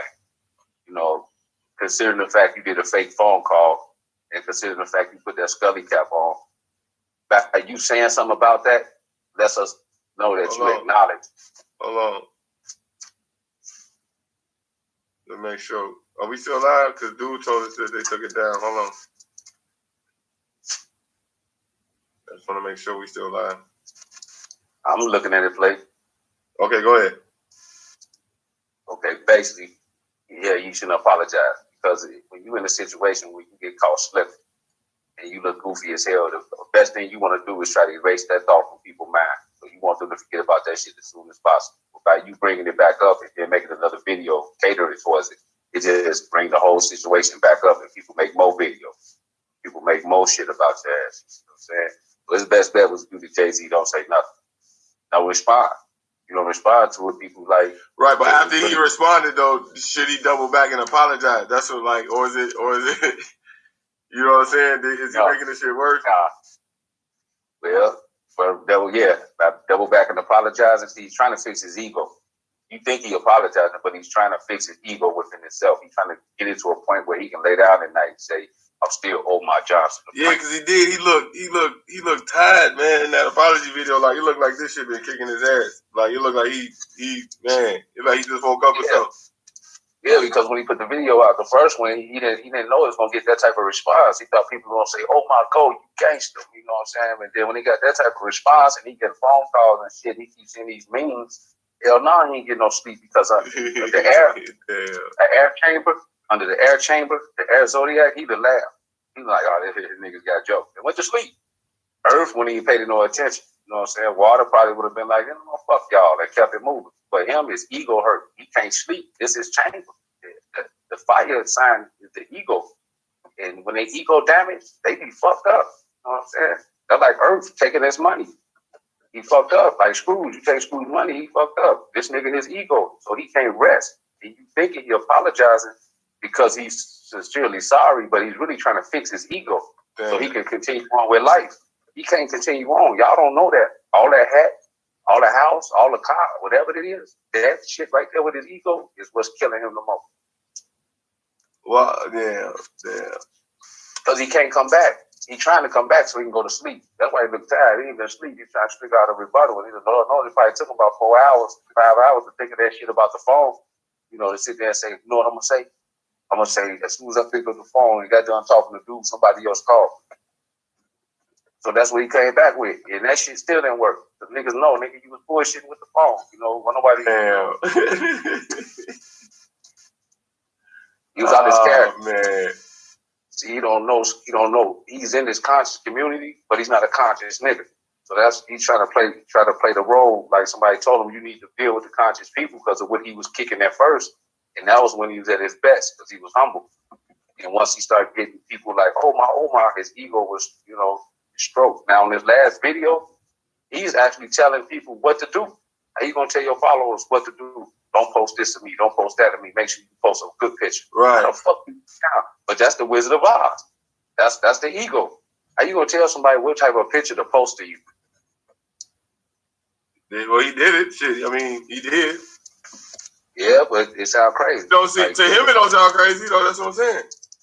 It don't see with the fire. It don't sound crazy at the moment, but when they go back and listen to it, that's when they realize it. See, they think that they be in a moment.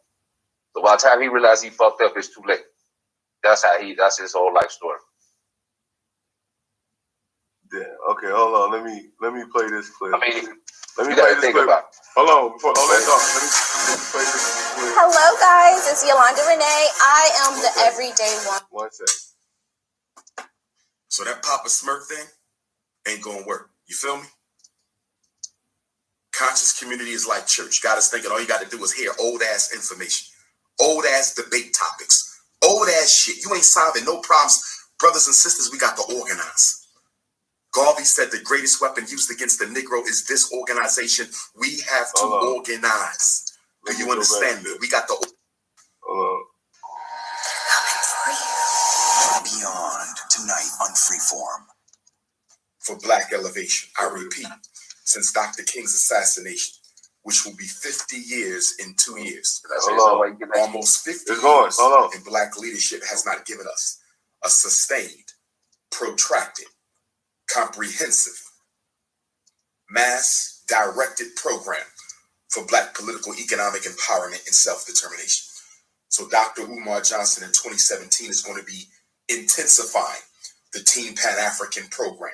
In 2017, I'm going to be electrifying the international movement for the independence and protection of African people. For those brothers and sisters who are serious about the Pan-Africanist movement, you will get your chance. We're building a security team as we speak. I want to thank all the brothers and sisters who've been sending me emails who want to be down with the Dr. Umar Johnson African Guards of Garvey Team Pan-African IMIPAP security team. We're working on that. My brothers and sisters who into film, my brothers and sisters who are into the media, we about to straight take over the whole conscious documentary film producing movement. We about to sack that shit. We taking that over. Nothing but positive consciousness programming in 2017. This way he fell into the moment. This way he fully took over. That's why I took over this conscious shit by the fucking throat. And don't worry, when I'm done talking about the Parent Association, I'ma deal with Papa Smurf. I'ma deal with that little dirty nigga. I heard you, albino. I'ma handle your ass tonight, pussy. You ain't getting away with that shit.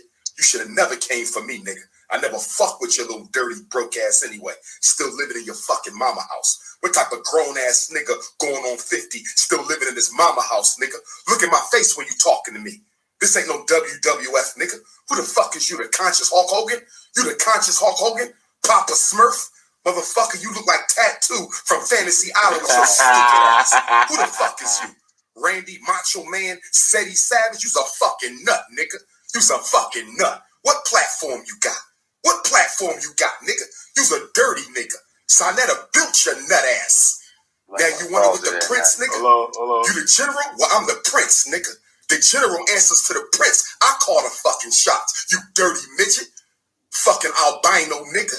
Your problem is you got an inferiority complex. Don't blame me for that shit. I'm not the reason you look like a fucking cracker, nigga. Dr. Umar ain't the reason you look like a fucking cracker. This ain't Sonetta talking. This me, nigga. I stands my own ground. I ride alone, nigga. I don't need nobody backing me. Fuck you calling niggas on the phone for? You got something to say to me? Why you calling men up on the phone for? Speak your speech, nigga. Speak your speech, nigga. Speak your speech. You Speak your speech, nigga. Hello. Hello, man. Hello. Please, sir.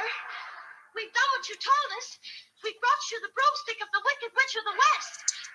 We melted her. Oh, you liquidated her, eh? Very resourceful. Yes, sir. So we'd like you to keep your promise to us, if you please, sir. Not so fast. Not so fast. I'll have to give the matter a little thought. Hello. Now I'm playing the Wizard of Oz chamber because that's what we refer to the Leo energy. We talk about the Wizard of Oz. You know what I'm saying? But before I go into that chamber, what was you saying? What you was gonna say something? No, I forgot. What I think I was going to say was,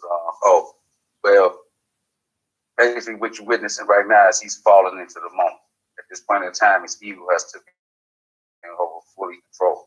He has no clue how damage he sound, damage he's doing to his personality and character. I'm thinking albino. Well, you don't talk about it. Let's see, that's how he's fucked up. You know, he went albino, so you saying the light-skinned brother is the enemy. Yeah, exactly. And what they do under the Leo Act, he keep digging a hole in it for himself. And then he finally realized it when it's too late. So then he said, okay, I'm going to fix it. And that's to show you how powerful that lower nature is. Stuck in the lower nature of the Zodiac, that even in trying to fix it, he still fell back into that mode. He couldn't help it. He can't help it. He probably know nothing about the Zodiac. So, you know, it's very detrimental that you study. You might have your lane, but you study other knowledge too. All right, hold on. Let me just read this real quick. When we talk about the fire sign, we got avatars for these signs. You see what I'm saying? So we got what we call the Wizard of Oz avatar. That's what we're playing a clip from the Wizard of Oz. It is the negative avatar of the fire signs: Leos, Aries, Sagittarius. The Wizard of Oz uses aggression, intimidation, condemnation, and impulsive power of judgment to maintain control over the situation. 2, when feeling upstage, not the center of attention, directly confronted, suffer a loss, or come in second place or discipline, the fire sign will turn into the Wizard of Oz avatar. They will fan flames of rage to intimidate those who they are confronting. How dare you is usually the tone. Number 3, the Wizard of Oz is always being approached with people's problems, using smoke and fire along with sparkling illusions in order to cause chaos, confusion, desperation, and distraction, and intimidation in others. It's charismatic intimidation that allows the wizard to rule over the weak who must bow down to him or face his wrath. Fire signs usually have a heart of gold, which is why they keep an illusion of fire to protect their most sacred treasure. Never mind the man behind the curtain, he yells as he quickly and frantically keeps pushing buttons in order to keep the program running. By intimidating his friends, he initially gets what he wants: a sense of attraction, dominance, and power. but he also misses out on Dorothy, the one who can actually help him properly open his heart to the people who admire him. I think it's the last one. The ego of the fire signs is the most difficult ego to destroy in the zodiac. This is due to the fact that fire does not want to be contained. All four elements started as one element until fire decided it did not want to be contained. This is symbolic to the story of Lucifer becoming the fallen angel. When fire went against the natural flow of the cosmos, the earth had to be sacrificed in order to contain the fire that had escaped.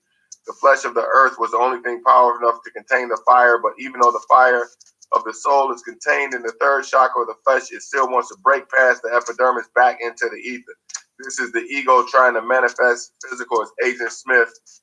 Vanity and fear are the keys to the agents of chaos. You was going to say something? Okay, Dorothy. Let's go back. That's a key point. Because Dorothy represents the Black Queen, conscious community. That's all I see. Dorothy is the most hurt. That's all I see. Most intelligent comments coming from Dorothy, the Black Queen. And a lot of Black Queens been commenting on this shit and telling them. And he don't know that if he listens to what Dorothy's saying, then she can save him. If he pay attention to the conscious females that's telling him what's wrong and what's, like how she see it, then he can probably help himself. But he's not even looking at it. He's not even thinking about they comments. But that's who can help Dorothy.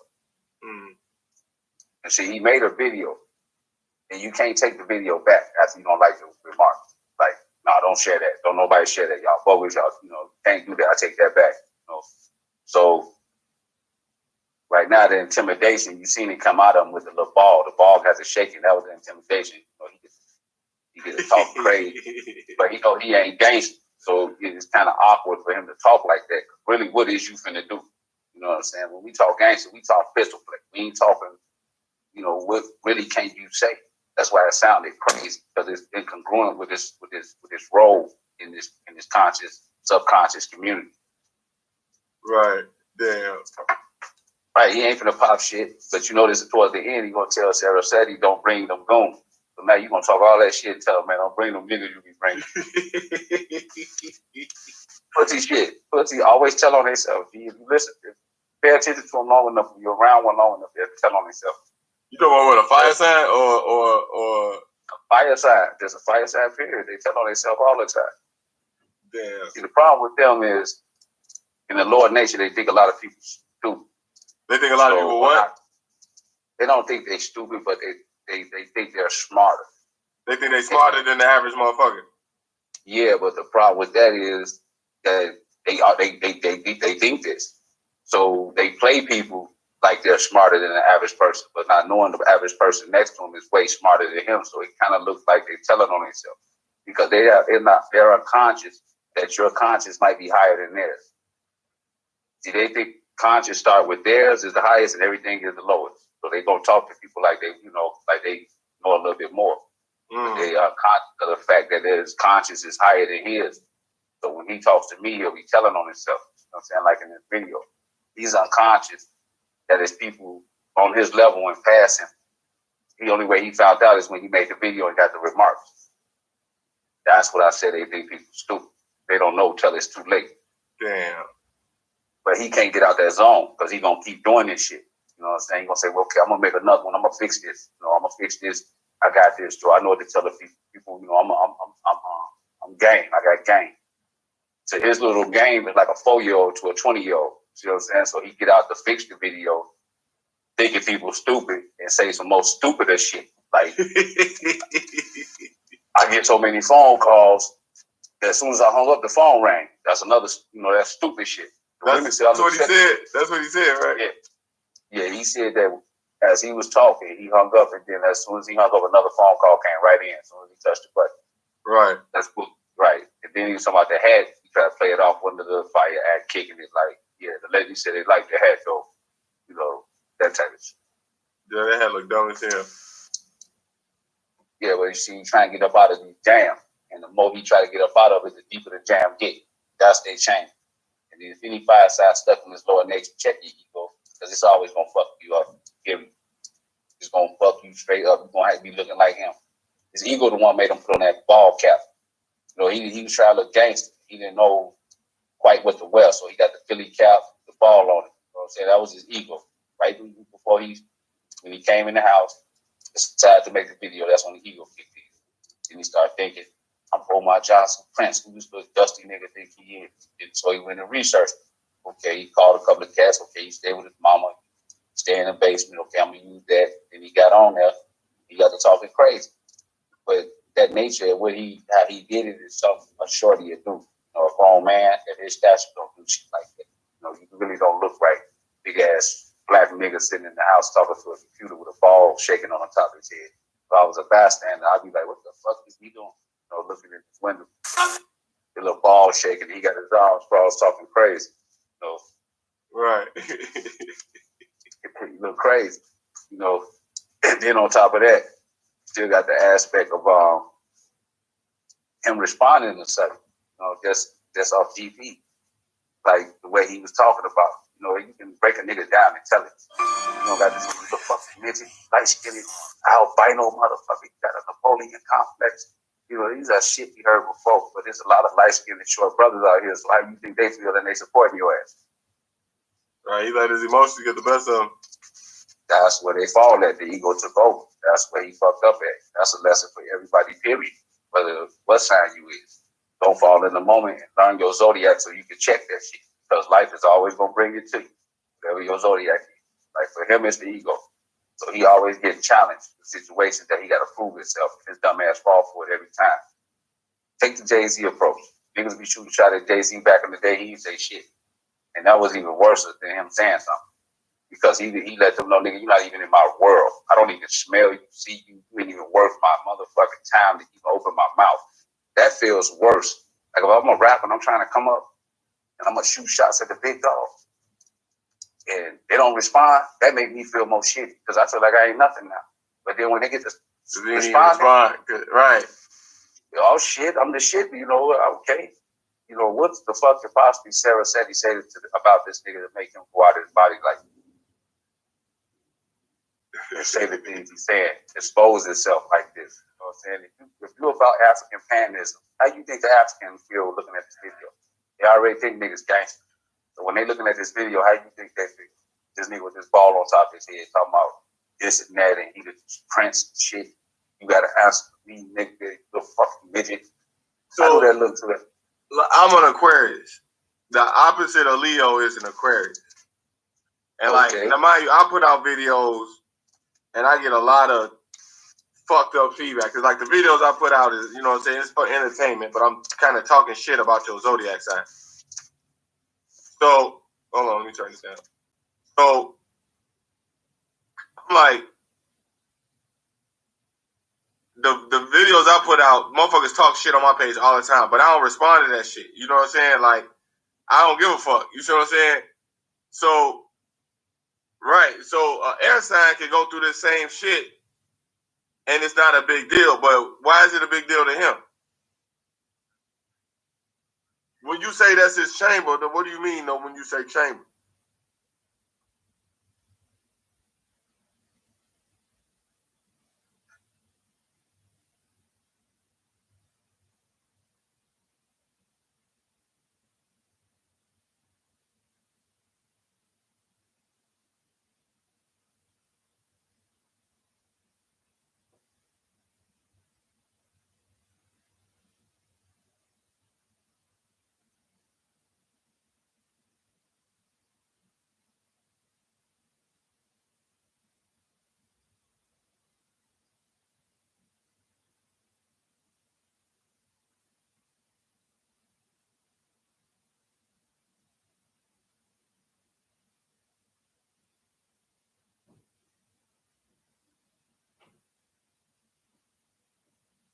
Right.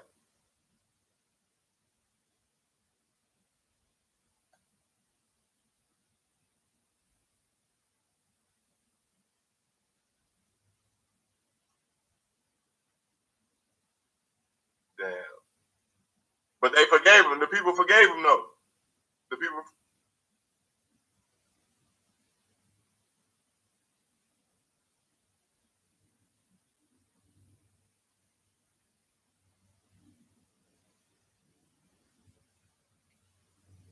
Right, but when you go to, you know, the page I was reading earlier for the people watching, you know what I'm saying? I'm gonna bring it back up on the screen. This right here, what you're looking at, this is called the secret language of birthdays. You see what I'm saying? So when you go to his birthday, which is August 21st, you see what I'm saying? It say one of the first things it say right on here. Let me bring it back up there. It basically say that this is his struggle, is that he's struggling between his private life and his public persona. You see what I'm saying? Like, it's gonna be a struggle. They say those born August 21st fight a losing battle to protect themselves from the world's scrutiny. Many people born this day find it natural to conceal their deeper feelings and thoughts and ideas from anyone who accepts absolute trust. What did it say? What did it say? What did it say? That it said something in here about to the fact. Let's say right here. But if they can accept their destiny and take their rightful place in society in which they live, they will eventually learn to share only as much of their private life as is necessary without undue pain or embarrassment. So, like, what we looking at with his public persona is not really him. What we really saw was him was that nigga with the skull. I mean, what you think the nigga we saw with the scully on, that was the real him?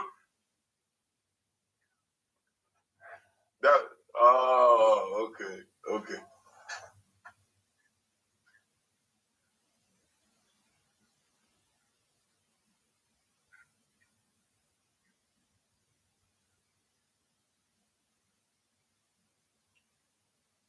Was that Smith? That's what you call Smith, Agent Smith, that jumped in him?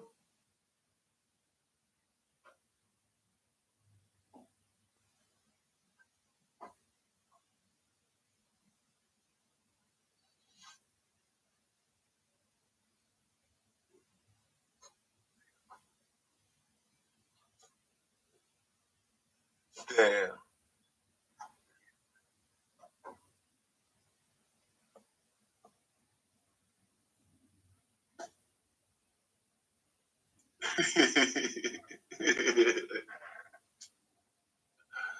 Man.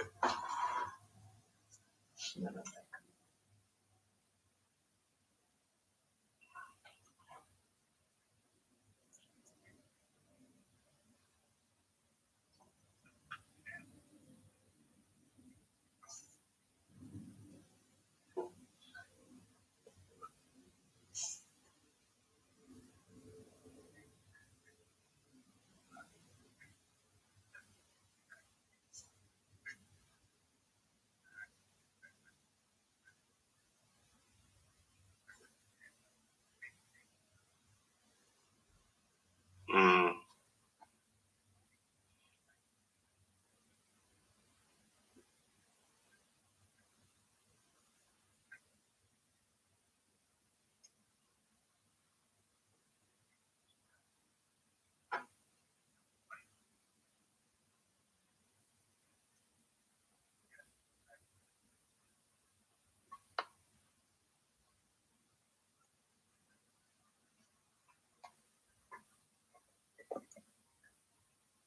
Hold on. Let me play this clip real quick of this brother. This albino guy responding to what he said. I just want to see what he says. Hold on. I don't even know what he's gonna say, but I ain't gonna let it play too long. Hold on. Let me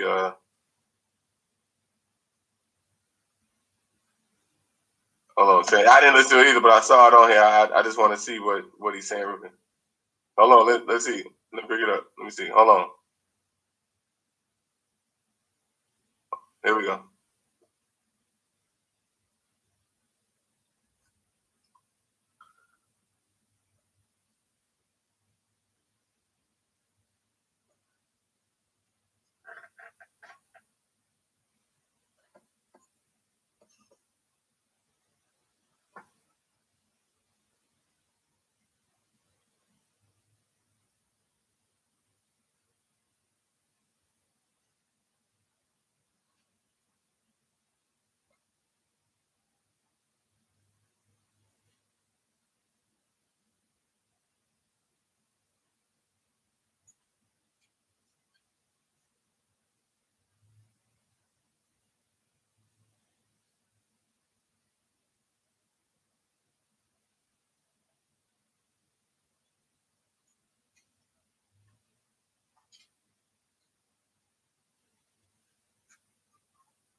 Damn.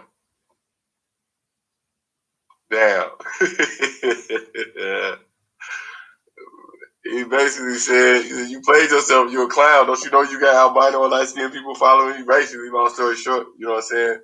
Which is what I thought he was going to say. I had no idea what he was going to say before I played the clip, you know what I'm saying? But he said pretty much exactly what I thought he was going to say. So,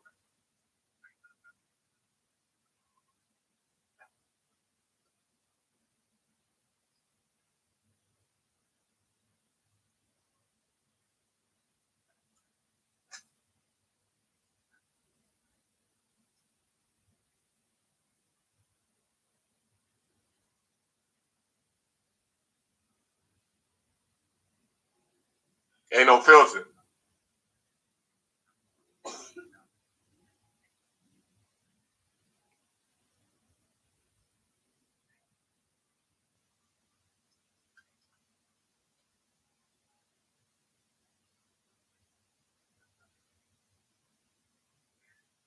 Damn, that's critical as hell.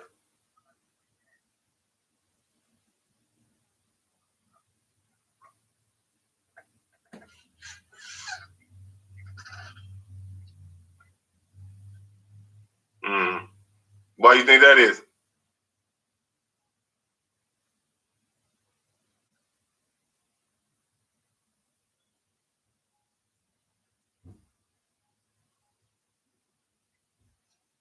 You said deficiency, the fakeness in them. Damn.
Because he don't know this. That's the fucked up part.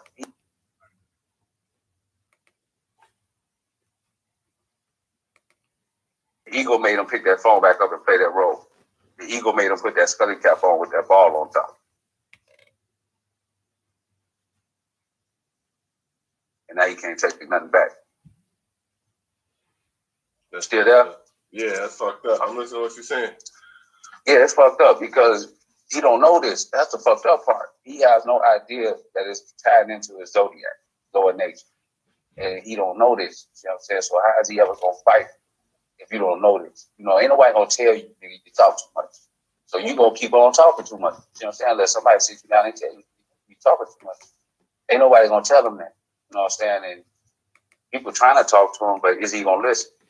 He don't know nothing about zodiac. He don't know nothing about outer knowledge. You know, he's trying to build a reality of Black African panism, but he's trying to build that reality with a fucked up mentality. Not him, but him, but the Black people in general. You can't do shit. You can't build shit if our mentality towards each other on a one-on-one basis is fucked up. So I don't give a fuck about all these schools you're trying to put out here. Still white man education. I don't give a fuck about all these guards, all this whatever. I don't even really understand what he's trying to do. You know, Black educational program. You really think the crackers gonna allow that? Nigga, you be dead laying on your fucking on your computer with that cap on before if they really knew you had the capability of doing this. So basically people is dying into a dream that's never gonna be seen. Hold on. I don't know if I think Look earlier at this when we was going earlier, the audio fucked up when we was playing that clip. I just want to play this clip real quick again and make sure that they hit us. Hold on, I want to make sure. Hold on. Umar, little Umar, big Umar. You stoop low, brother. You made yourself look like a clown. I'm sorry. You made yourself look like a clown. You're supposed to be a huge influence and a leader in Pan-Africanism and the black community and all that. And you stoop to the level of a clown. You stoop to this world star hip hop level type BS. You know what I'm saying? And me personally, yeah, I took direct offense to it as an albino brother. You trying to shoot down on SETI, and the only thing you could say to him was, you call him an albino that sees a cracker every time he look in the mirror, a midget. You know what I'm saying?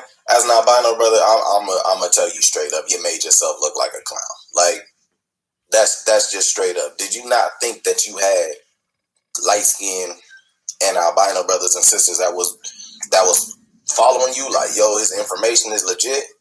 Yo, his ideas, his movements is legit. And then you gonna pull that. I mean, shit. If I could tell them all, I'd tell every light-skinned and albino person that got anything to do with you to let you go, because you just showed that you another clown. This is one of the main reasons I left the conscious community, y'all, because it ain't no respect amongst these folks. So he said he left the whole conscious community. He left the whole conscious community basically under the act of the World Star Act, that this shit is turning into World Star. You know what I'm saying? And I don't know. To me, like I say, I do astrology videos myself. But people attack me all the time, but I don't feel the need to respond. I don't feel it tugging in my ego like that. You know what I'm saying? It's not a big deal to me. But apparently, his feelings was like legitimately hurt. Well, you gotta think of it this way. Under the Old Man Act, what we talked about earlier, you don't know nothing about that. This is the perfect example of that. The Old Man Act, the Old Man Act. Meaning is, he got to a point in time in his life where he didn't know who he wanted, but he was surrounded by rap. He wanted to be a star. Remember, the ego want to be seen. It want to be in the video want to be seen. He want to be in the limelight, especially with the ego. So you got all these rappers doing this. You got these conscious. I mean, there's beef over here. You got this beef over there. They got, he watching this shit. What we don't know is he watched this shit. He watched World Star, and that's what you don't know. So when the time comes, the element of life presented an opportunity to get on some goon shit. He took it just like that, because subconsciously he always wanted to be like these niggas. He always wanted to be a rapper, like type shit, like notoriety. So that's why he went to throw on that motherfucking cap. If he had a gold chain on at the rings, he could put them on too. You say he went with the whole rap route with the Man, this is what you're looking at is subconscious. When he got that ball up there talking shit, that's what he always wanted to be. He wanted to be like beefing back and forth with niggas like that under the Biggie Tupac Act. And you know it's true, because you got Brother Panic got some of it. He see it, he like, oh, it's like these niggas really want to be gangbang. Right. I seen Brother Panic on there with the gun. With the Glock, right. So where the fuck would that come from? Because we know they be watching this shit. They be watching the shot rap beat, drill music, all that shit. And they, in some type of way, they want to be like that, but their time is up. And you can tell in this video he made with the cap on. He want to be gangster. You know what I'm saying? He always wanted to be gangster. He always wanted to be. Let me play, I want to play this clip from Brother Panic. Go ahead, yeah. And we can show them. So we can see what we're talking about. Let me bring this up. Give me about 5 seconds. Okay. Now, this was about 2 days ago. I ain't going to say nothing. I'm just going to play it. Oh, wow. See more. Okay, hold on. Let me pause it. I got to log in.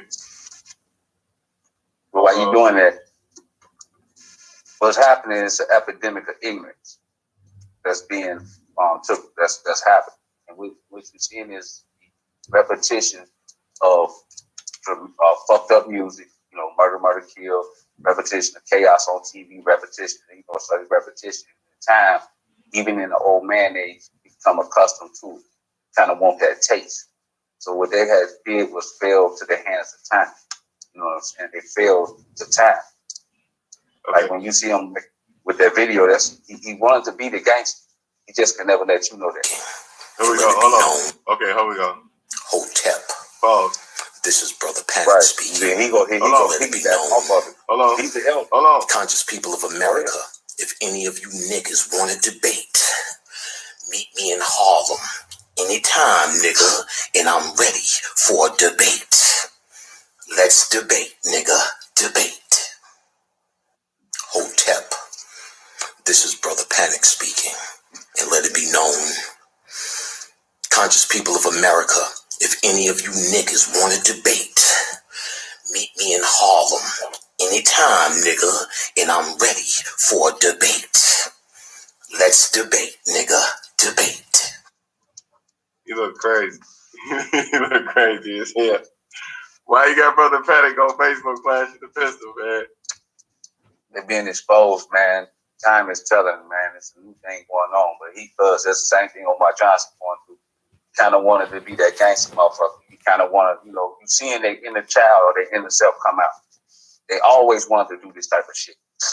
You think you can sit around, watch all this beef going on around you in the rap game and all this, and you don't want, if you sleep, you don't want no parts of that.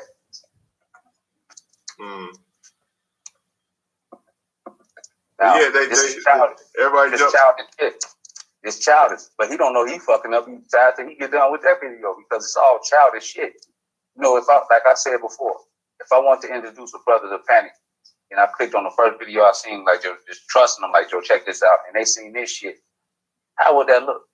Okay, hold on. Let me ask you this. Then I gave him access. Hold on. I'm gonna play this clip. Even Omar Johnson. I don't even want to play so many clips over here. I'm just gonna ask you then, fuck, because I don't even want to go too far into this. But whole light, from what I think, he is scandal. He's a Leo too. You know what I'm saying? Okay. He's got this thing going on with the PayPal type of. Everybody's calling him a fraud and a scam artist. Over right. I guess you got something going on. Remember what I told you about? They so dumb. They think everybody's. They think everybody's stupid. Right. So let me weigh with the PayPal, the little thing he going on about them freezing his accounts and shit.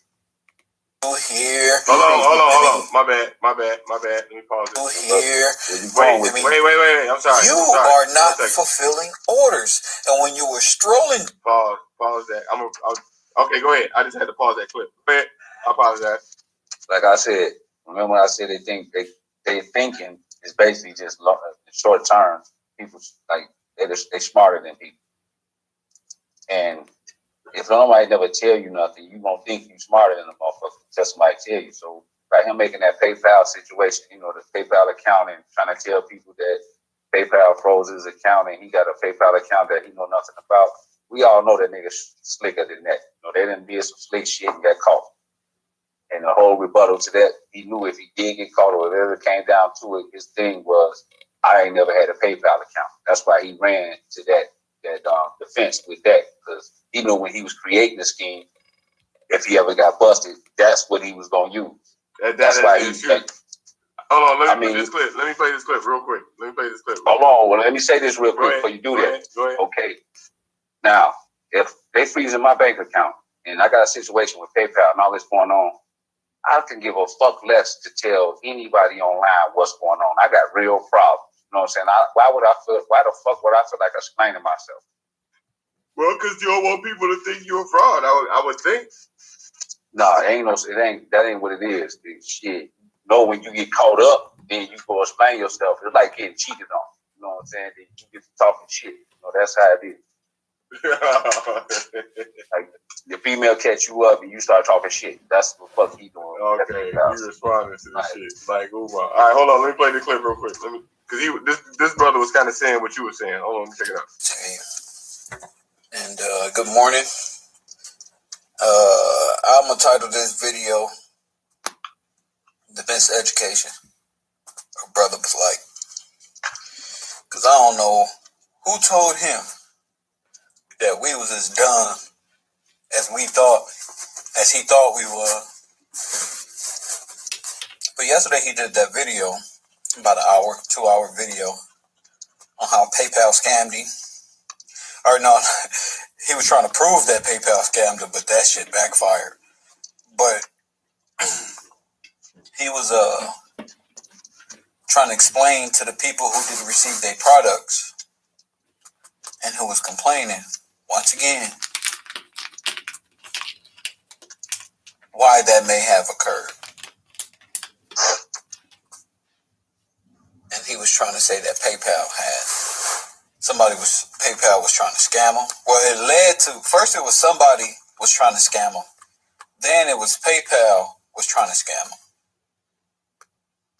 So I just wanted to touch bases, at least my first initial thoughts of waking up in the damn morning, because after listening to him talk for so damn long, I got a real bad headache because he talks so damn sneaky.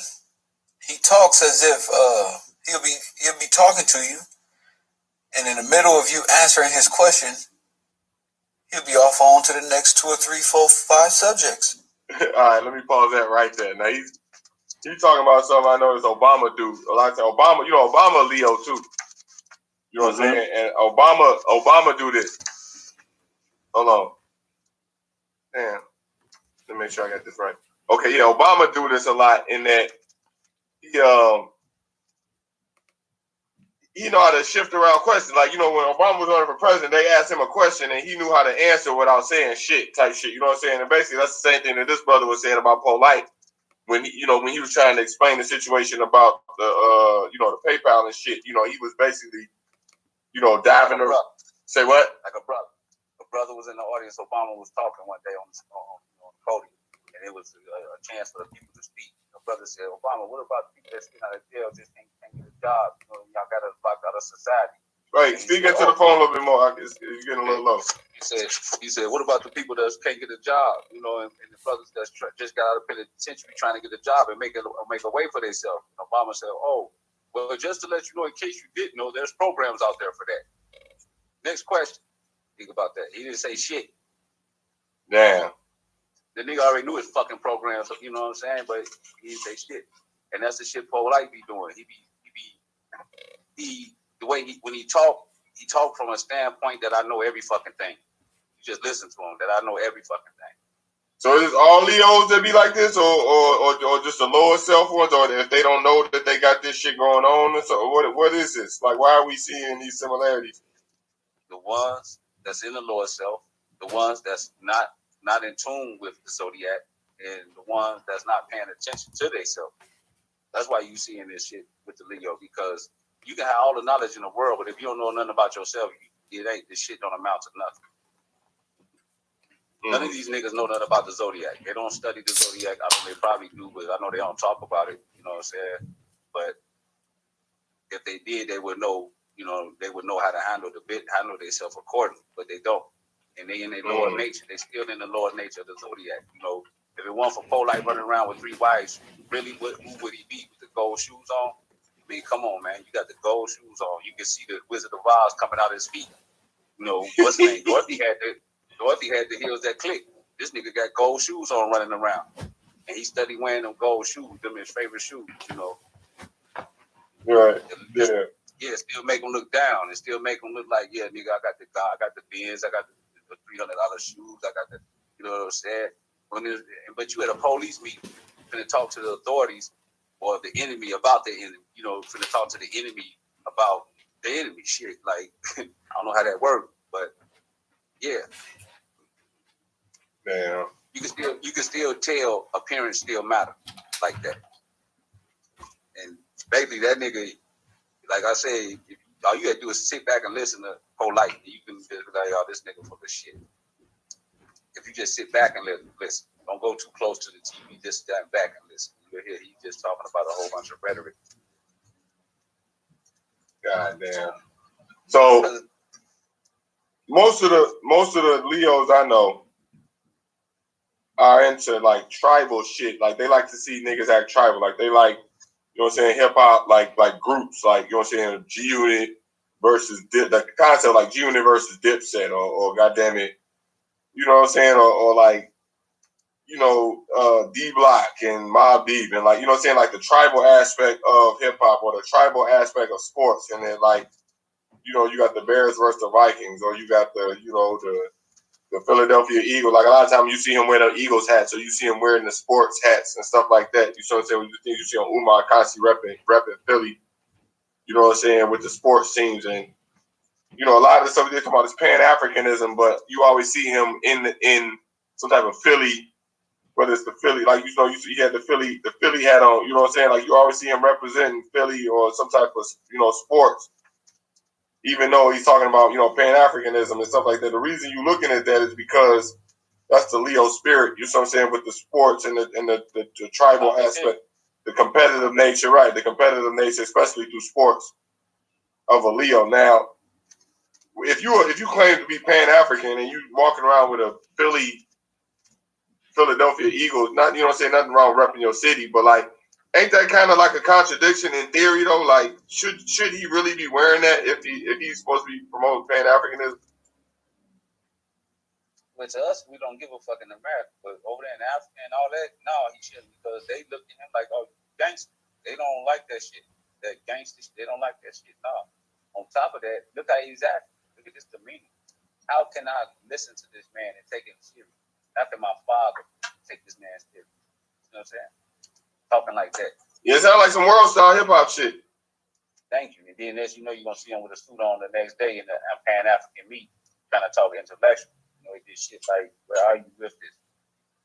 Well, you got Donald Trump running around talking about grab bitch and a pussy. That nigga won president. So I mean, we living in an age where it's okay to talk like this and still be taken serious? Like, you know what I'm saying? No, that's the white man world. I ain't got shit to do with niggas. We living in the age for niggas is you gotta be supreme ring, or your ass gonna get cut at the top. Ain't no more of that bullshit. You can get away with it. That's why you see all these niggas being exposed in the conscious community, and they exposing themselves. They doing this shit to themselves because we in a time of age of Aquarius, where it's an energy shift where the real is gonna reign and the bullshit is gonna drop. You know what I'm saying? So say Donald Trump. Okay, we got Hillary Clinton. This is a perfect example of this nation. We got Hillary Clinton. She on bullshit, but she's hiding. In this universe, in this time we live in this age of Aquarius, that ain't going. You better off keeping it real and let motherfucker know who you are. And if it sound crazy and look crazy, that's what the fuck it is. Like Seti. Right, like Seti. That's why we're not talking about Seti. Because even though like Seti got his little issue, you still know Seti was Seti. Seti, Seti. He talking this shit, but he said, I didn't see him up there with a suit on. Right. Right. Seti. Seti better, he gonna prevail. So the standard that we hold in Umar to ain't the standard that we hold in Seti to, in the fact that Seti is being authentic to itself. Yes, because Seti did not go put on a suit like Omar Johnson portrayed to be one. Best you didn't see Seti with a 3-piece suit on, with a new haircut and some finger waves, trying to talk, but you see Omar Johnson with the scully on and a little shirt, talking crazy like he gangster, and he ain't. Seti might be gangster, but Seti didn't come out that gangster element when he responded to the nigga. He didn't start talking like him. He didn't start trying to put on the suit. He didn't change who he was. He was just what he was, and that's just what he was. It is. And we in the age of where that's going to be exposed. If you're not true of heart, you're going to be exposed. Damn. The sick part about it, you're going to do it to yourself. Omar Johnson didn't doing it to himself. Brother Polite doing it to himself. You know what I'm saying? He didn't even have to get out there and make that video. Who the fuck knew your PayPal and all that shit was happening? He probably got one phone call from one little nigga that's in the country that knows. And he think the world knows, so he got to clear it fine. He got to get on there and go hard and clear it. Because he know he got caught. Like if my wife say, you cheating on me. If I'm really cheating on her, I'm going to go in a little harder than if I ain't. If I ain't, I'm going to look at her like, you better go sit your ass down. That's going to be it. I ain't even talk about it. Because I ain't did shit. But when you did some shit, you study trying to prove. And you sit back and wait for the response for the video. Then the shit don't work, you get back on there like Brother Polite doing, trying to prove again. Like I said, you take them bitches away from him and he just a regular motherfucking nigga. And I think the bitches got to agree to sit up around him. Because he ain't fucking them everything.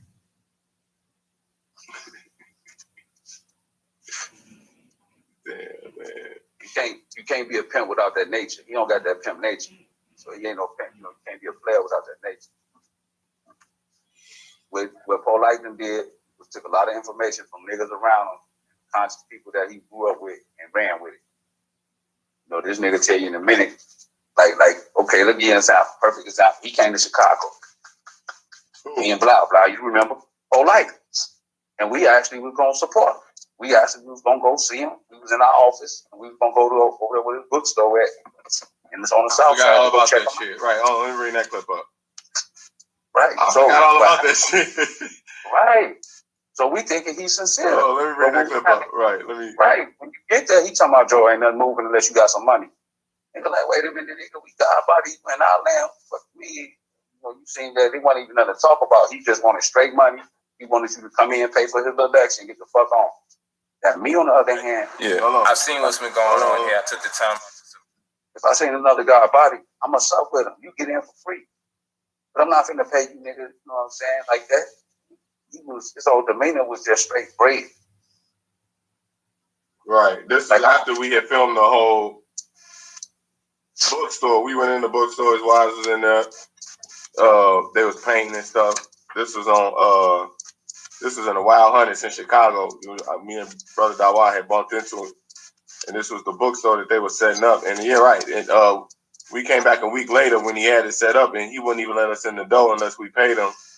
I think it was like $25 a head per person. And it wasn't the principle of paying it. It wasn't the money. It was the idea that, nigga, how you gonna play us like this? You know these niggas will kill you. But you know, half the time, the reason a lot of times this nigga ain't did nothing to you because of us, but you gonna sit and try to play us like we like just your fans. That's basically what it was. Yeah, that's what you see the nature. Like on TV, on YouTube, you're a different motherfucker. But when you get up on them, you feel that essence. Like, a lot of these niggas is like that though, man. A lot of these niggas is like that. He out for themselves. And that's what this nigga, both of these niggas is. They're really killing themselves, man. Right. Where's the clip when we had ran in there? When we ran into Umar too, and I was with Dawa when we shot that. Where's that clip at? Let me bring it up. When we shot this clip, I was with Dawa. We was in Chicago, and Dawa basically extorted Umar for like $100. You know what I'm saying? Because he was like, man, right, this clip right here. You know what I'm saying? We had put,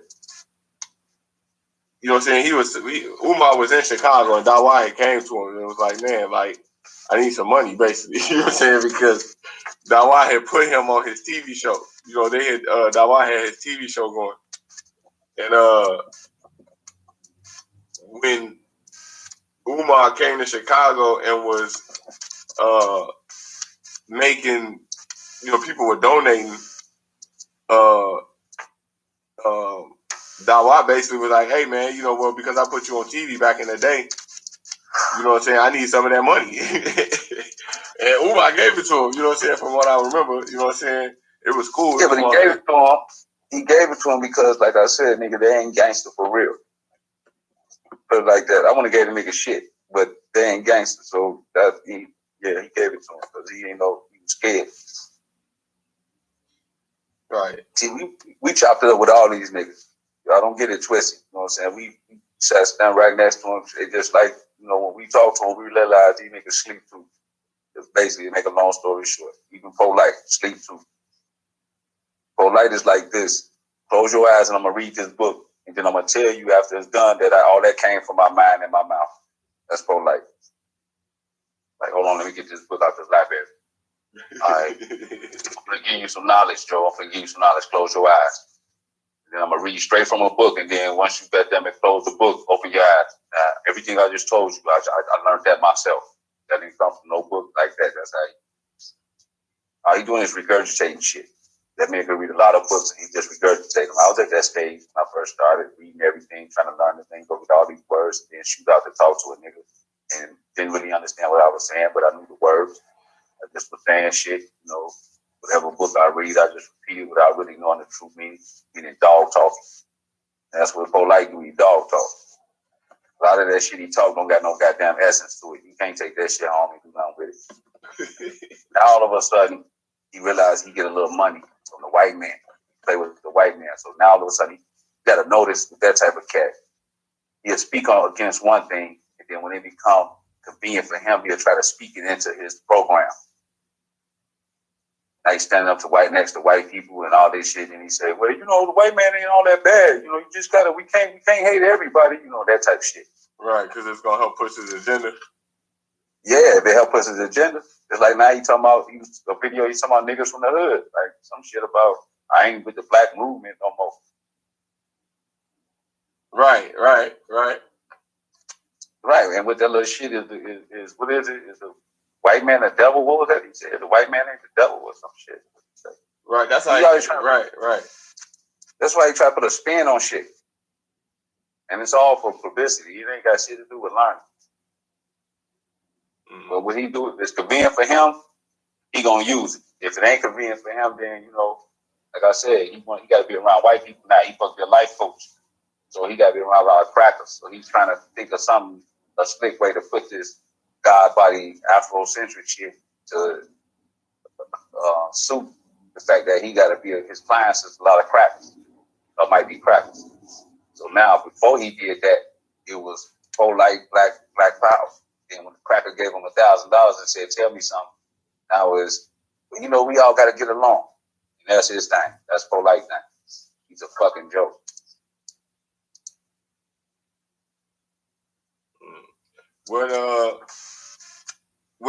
So if you said that both of them, what's the best advice you would give both of them niggas? Go study astrology. Go study your zodiac. Tell them what's your zodiac. Why? Leo. Because that's what the fuck they need to know. That's the reason they in the situation they in now. The reason they need to know, because they need to know their changes. They need to know their essence. They need to know their weaknesses and their strengths. Yeah. I mean, he got to. You know what I'm saying? We all know pro-life don't give a fuck about nobody. I mean, come on, man. You stand up there next to the police. What the fuck is you possibly talking about? You know, you want to talk to the commissioner of a certain areas about violence in the city. Let's really think about it. Walk in there with them gold ass shoes. You say what you say, and then what? After that, is anything really gonna fucking change? No. So it's all for show. All that is cameras, like you say, angles and everything. So he can put that on YouTube and say, "This is what I'm out here doing." When really, he know that ain't gonna amount to shit. That's why we don't do it. Me and Blau ain't gonna go to the neighborhood. Oh, we need to talk to her, have a meeting with the commissioner of the police. Because we know it didn't take it, film it, it didn't show the people, just keep putting it out there like, look what I'm doing. We know we ain't gonna do that shit because at the end of the day, that shit ain't gonna amount to nothing. So it's all spoken, like you said, go back to the Wizard of Oz. Smoking cameras.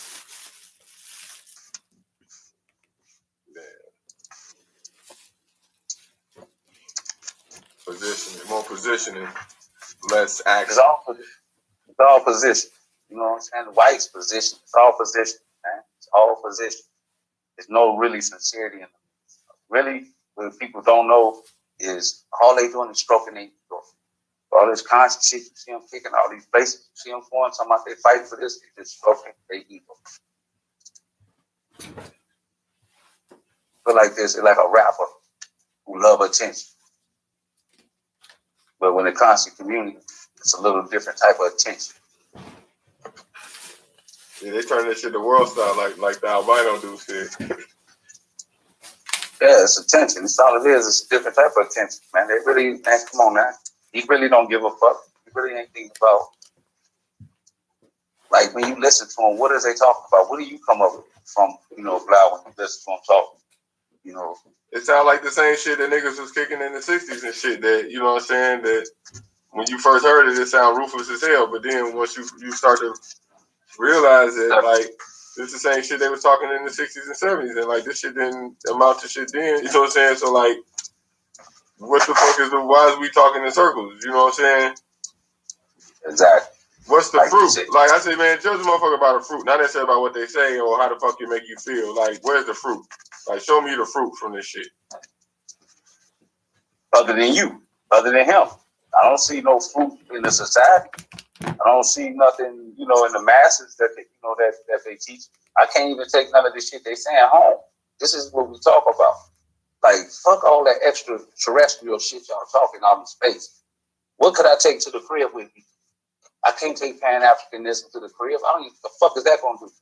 I can't take Polite. He got 32 books and 3,000 and all this shit. How to eat, nigga. I know how to eat. Motherfucker, everybody know how to eat. We better eat fruit. It's best to eat fruit, vegetables, and shit, and maybe eat one time a day and drink a lot of water and sunlight. But he want to make it a big scenario like, see, I eat this, and this comes from the DNA or something, this. Come on, man. Okay, how am I going to take that to the crib? You're still in the hospital, so how am I going to take it to the crib? You see what I'm saying? I can't take none of this shit they talk home on my day-to-day life. Before we can get to them ideas, we got to deal with the day-to-day on-to relationship with each other. So all that shit they talking is about nothing. I don't trust me. 10 years from now, 3 years from now, you won't even be hearing about this shit you talking about Pan-Africanism. You're going to be the had you niggas money enough.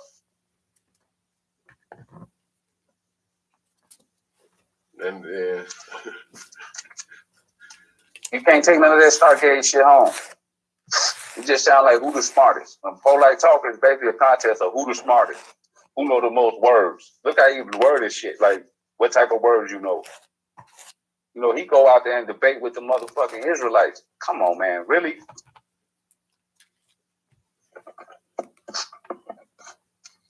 From what Sadie was explaining, it was basically like they was paying to get on the debate. You know what I'm saying? Like, you had to pay a certain fee, to get on this debate panel. And you know what I'm saying? They were trying to censor Sadie and regulate Sadie and how he was gonna do it. And he was basically saying, look, I ain't gonna be paying no money for y'all to get up there and diss me. You see what I'm saying? So yeah, handicap him. How you gonna handicap a nigga like, Joe, you can't bring that gun to a gunfight? How the fuck do you sound? Like, we finna box. We finna, shoot it out, but you can't bring your gun. yeah. Well, he's congruent. Sadie basically saying, look, nigga, I'm congruent. I cuss, I do what I do, I am me, that's who I'm gonna be. You telling me not to be me, be more like you, so you can have a upper edge. But basically. Right, handicap me. That's some bullshit right there. That's cowardice. You tell a man he can't do his thing. Hold on, let me play this clip. Let me get this clip going. What clip is this? This is I don't know, just say Umar Johnson epic fail. He apologized. I just want to see what they say. Hold on, let me play it real quick. Let me see what they say. Beyond tonight on Freeform. What's the word, people? I am the God anointed game appointed gentleman. Freeze is it. Letting this game swan dive off my tongue, moonwalk on your eardrums, and slide off into your mind one time.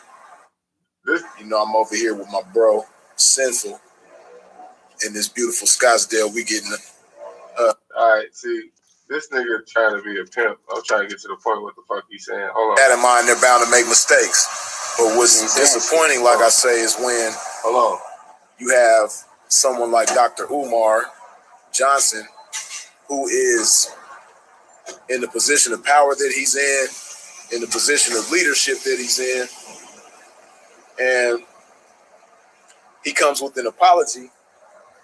But the problem that I have personally with his apology is that, one, apologies don't come with justification.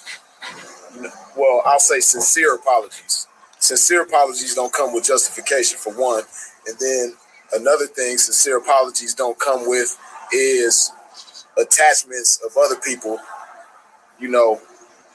Basically, he was on some this is bigger than Nino Brown type shit. Like, yeah, I made this mistake, but, these people made this mistake too. What about them?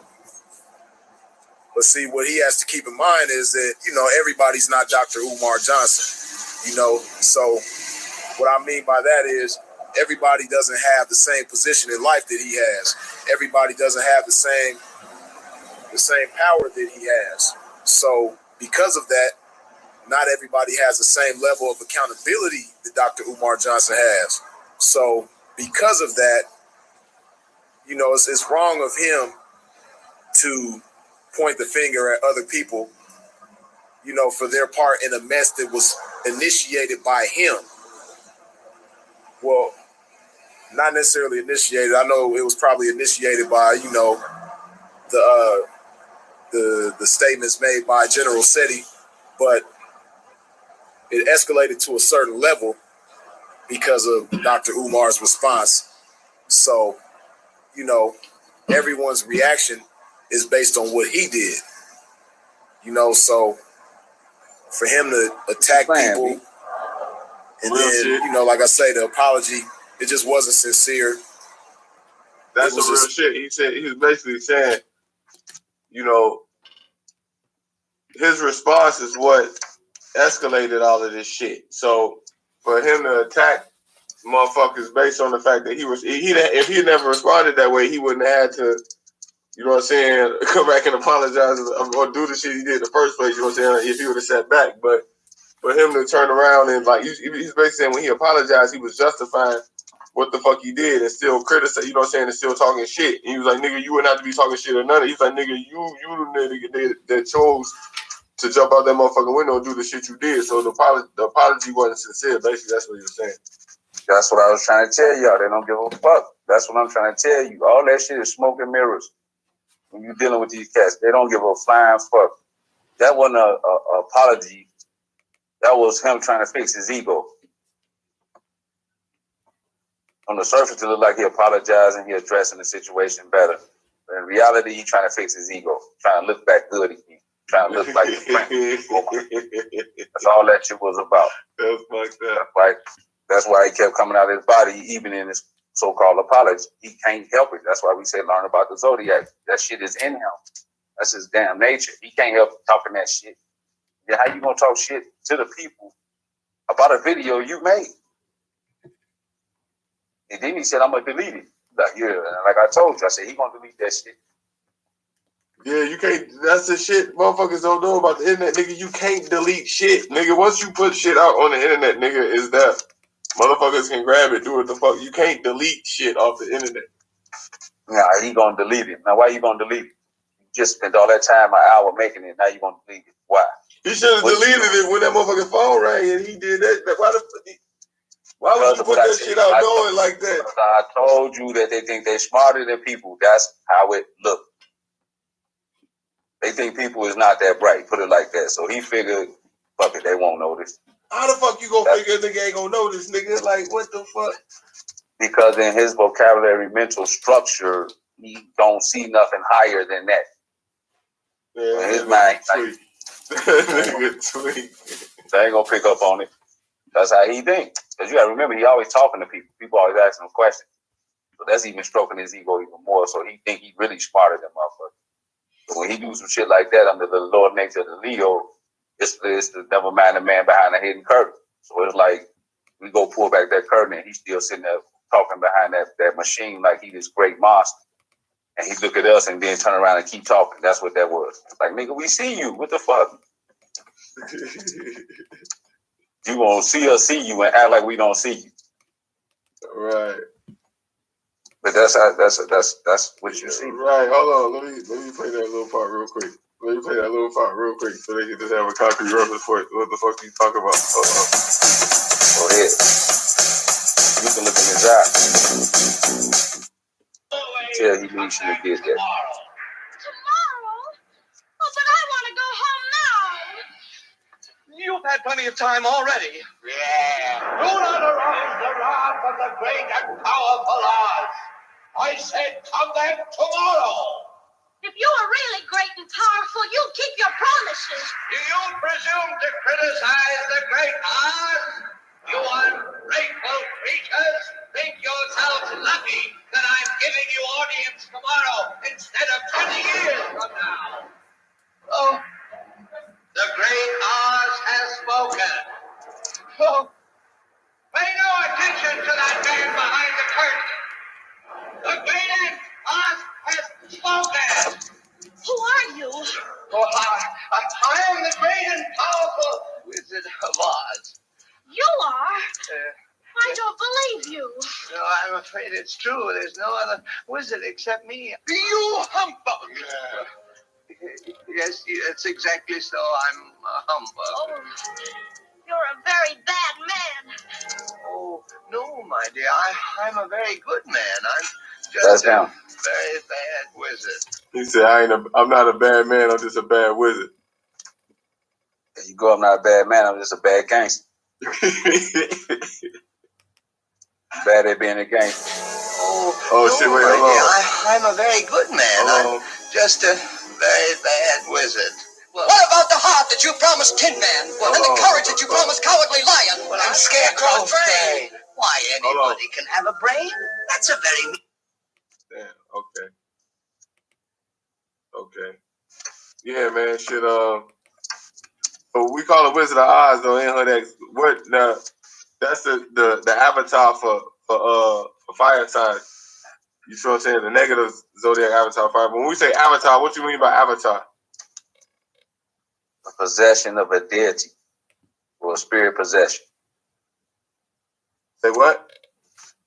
A deity possession. Spirit possession. A deity. Hold on.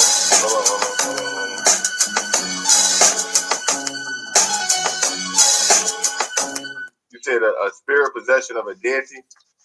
No, a deity possession or the spirit possession. What does that mean? Like a stand-in for you.